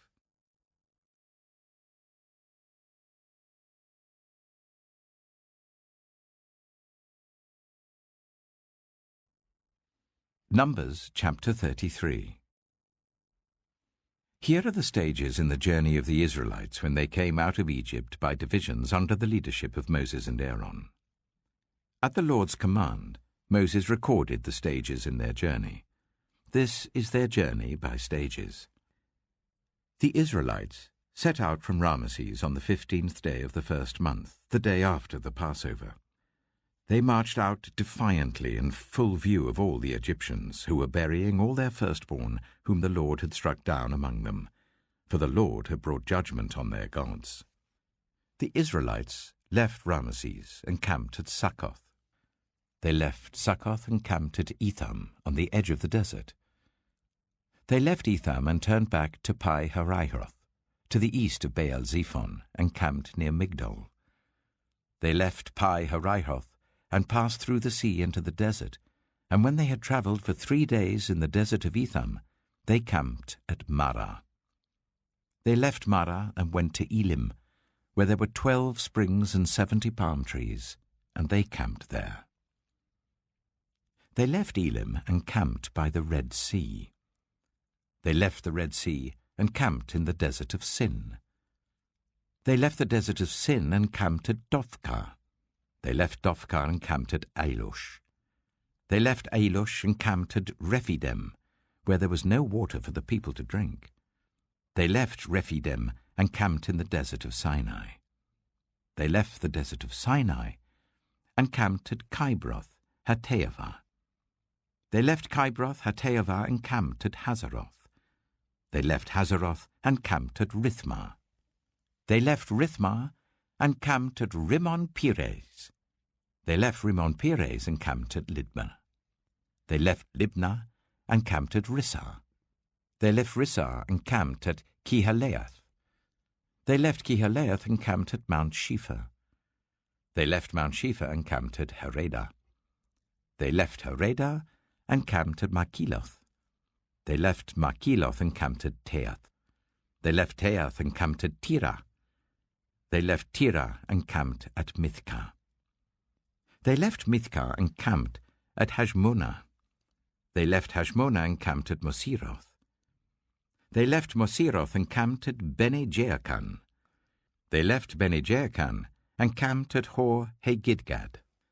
They left Hor Hagidgad and camped at Jothbathah. They left Jothbathah and camped at Abronah. They left Abronah and camped at Ezion-Geber. They left Ezion-Geber and camped at Kadesh in the desert of Zin. They left Kadesh and camped at Mount Hor on the border of Edom. At the Lord's command, Aaron the priest went up Mount Hor, where he died on the first day of the 5th month of the 40th year after the Israelites came out of Egypt. Aaron was 123 years old when he died on Mount Hor. The Canaanite king of Arad, who lived in Negev of Canaan, heard that the Israelites were coming. They left Mount Hor and camped at Zalmonah. They left Zalmonah and camped at Punon. They left Punon and camped at Oboth. They left Oboth and camped at Layabarim on the border of Moab. They left Layabarim and camped at Dibon-Gad. They left Dibon-Gad and camped at Almon-Diblathaim. They left Almon-Diblathaim and camped in the mountains of Abarim near Nebo. They left the mountains of Abarim and camped on the plains of Moab by the Jordan opposite Jericho. There, on the plains of Moab, they camped along the Jordan from Beth Jeshimoth to Abel Shittim. On the plains of Moab by the Jordan opposite Jericho, the Lord said to Moses, "Speak to the Israelites and say to them, when you cross the Jordan into Canaan, drive out all the inhabitants of the land before you. Destroy all their carved images and their cast idols, and demolish all their high places. Take possession of the land and settle in it, for I have given you the land to possess. Distribute the land by lot according to your clans. To a larger group give a larger inheritance, and to a smaller group a smaller one. Whatever falls to them by lot will be theirs. Distribute it according to your ancestral tribes. But if you do not drive out the inhabitants of the land, those you allow to remain will become barbs in your eyes and thorns in your sides. They will give you trouble in the land where you live, and then I will do to you what I plan to do to them."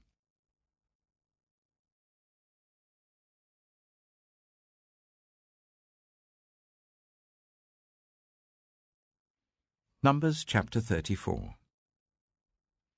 The Lord said to Moses, "Command the Israelites and say to them, when you enter Canaan, the land that will be allotted to you as an inheritance is to have these boundaries. Your southern side will include some of the desert of Zin along the border of Edom. Your southern boundary will start in the east from the southern end of the Dead Sea, cross south of Scorpion Pass, continue on to Zin, and go south of Kadesh Barnea. Then it will go to Hazar Adah and over to Asmon, where it will turn, join the Wadi of Egypt, and end at the Mediterranean Sea. Your western boundary will be the coast of the Mediterranean Sea. This will be your boundary on the west. For your northern boundary, run a line from the Mediterranean Sea to Mount Hor, and from Mount Hor to Lebo Hamath. Then the boundary will go to Zedad, continue to Ziphron, and end at Hazar Enan. This will be your boundary on the north. For your eastern boundary, run a line from Hazar Enan to Shepham. The boundary will go from Shepham to Riblah on the east side of Ain, and continue along the slopes east of the Sea of Galilee. Then the boundary will go down along the Jordan and end at the Dead Sea. This will be your land, with its boundaries on every side." Moses commanded the Israelites, Assign this land by lot as an inheritance. The Lord has ordered that it be given to the 9½ tribes, because the families of the tribe of Reuben, the tribe of Gad, and the half-tribe of Manasseh have received their inheritance. These 2½ tribes have received their inheritance east of the Jordan, opposite Jericho, towards the sunrise. The Lord said to Moses, "These are the names of the men who are to assign the land for you as an inheritance: Eleazar the priest and Joshua, son of Nun. And appoint one leader from each tribe to help assign the land. These are their names: Caleb, son of Jephunneh, from the tribe of Judah; Shemuel, son of Ammihud, from the tribe of Simeon; Elidad, son of Kislon, from the tribe of Benjamin; Bakkai, son of Joglai, the leader, from the tribe of Dan; Haniel, son of Ephod, the leader, from the tribe of Manasseh, son of Joseph; Kemuel, son of Shiftan, the leader, from the tribe of Ephraim, son of Joseph; Elizaphan, son of Parnak, the leader, from the tribe of Zebulun; Paltiel, son of Azan, the leader, from the tribe of Issachar; Ahihud, son of Shelomai, the leader, from the tribe of Asher; Pedahel, son of Ammihud, the leader, from the tribe of Naphtali. These are the men the Lord commanded to assign the inheritance to the Israelites in the land of Canaan.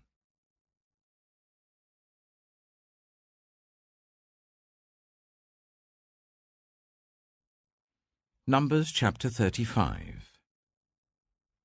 On the plains of Moab by the Jordan opposite Jericho, the Lord said to Moses, "Command the Israelites to give the Levites towns to live in from the inheritance the Israelites will possess, and give them pasture lands around the towns. Then they will have towns to live in and pasture lands for the cattle they own and all their other animals. The pasture lands around the towns that you give the Levites will extend 1,000 cubits from the town wall. Outside the town, measure 2,000 cubits on the east side, 2,000 on the south side, 2,000 on the west, and 2,000 on the north, with the town in the center. They will have this area as pasture land for the towns. 6 of the towns you give the Levites will be cities of refuge, to which a person who has killed someone may flee. In addition, give them 42 other towns. In all, you must give the Levites 48 towns, together with their pasture lands. The towns you give the Levites from the land the Israelites possess are to be given in proportion to the inheritance of each tribe. Take many towns from a tribe that has many, but few from one that has few." Then the Lord said to Moses, "Speak to the Israelites, and say to them, when you cross the Jordan into Canaan, select some towns to be your cities of refuge, to which a person who has killed someone accidentally may flee. They will be places of refuge from the avenger, so that anyone accused of murder may not die before they stand trial before the assembly. These 6 towns you give will be your cities of refuge. Give 3 on this side of the Jordan, and 3 in Canaan as cities of refuge. These 6 towns will be a place of refuge for Israelites and for foreigners residing among them, so that anyone who has killed another accidentally can flee there. If anyone strikes someone a fatal blow with an iron object, that person is a murderer. The murderer is to be put to death. Or if anyone is holding a stone and strikes someone a fatal blow with it, that person is a murderer. The murderer is to be put to death. Or if anyone is holding a wooden object and strikes someone a fatal blow with it, that person is a murderer. The murderer is to be put to death. The avenger of blood shall put the murderer to death. When the avenger comes upon the murderer, the avenger shall put the murderer to death. If anyone with malice aforethought pushes another, or throws something at them intentionally so that they die, or if out of enmity one person hits another with their fist so that the other dies, that person is to be put to death. That person is a murderer. The avenger of blood shall put the murderer to death when they meet. But if, without enmity, someone suddenly pushes another, or throws something at them unintentionally, or without seeing them drops on them a stone heavy enough to kill them and they die, then since that other person was not an enemy and no harm was intended, the assembly must judge between the accused and the avenger of blood according to these regulations. The assembly must protect the one accused of murder from the avenger of blood, and send the accused back to the city of refuge to which they fled. The accused must stay there until the death of the high priest who was anointed with holy oil. But if the accused ever goes outside the limits of the city of refuge to which they fled, and the avenger of blood finds them outside the city, the avenger of blood may kill the accused without being guilty of murder. The accused must stay in the city of refuge until the death of the high priest. Only after the death of the high priest may they return to their own property. This is to have the force of law for you throughout the generations to come, wherever you live. Anyone who kills a person is to be put to death as a murderer only on the testimony of witnesses, but no one is to be put to death on the testimony of only one witness. Do not accept a ransom for the life of a murderer who deserves to die. They are to be put to death. Do not accept a ransom for anyone who has fled to a city of refuge and so allow them to go back and live on their own land before the death of the high priest. Do not pollute the land where you are. Bloodshed pollutes the land, and atonement cannot be made for the land on which blood has been shed, except by the blood of the one who shed it. Do not defile the land where you live and where I dwell, for I, the Lord, dwell among the Israelites.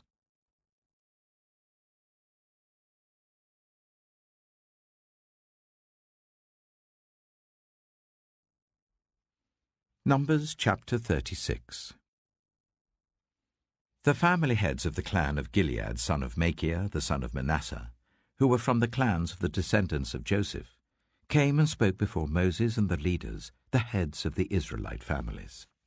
They said, "When the Lord commanded my Lord to give the land as an inheritance to the Israelites by lot, he ordered you to give the inheritance of our brother Zelophehad to his daughters. Now suppose they marry men from other Israelite tribes, then their inheritance will be taken from our ancestral inheritance and added to that of the tribe they marry into. And so part of the inheritance allotted to us will be taken away. When the year of Jubilee for the Israelites comes, their inheritance will be added to that of the tribe into which they marry, and their property will be taken from the tribal inheritance of our ancestors."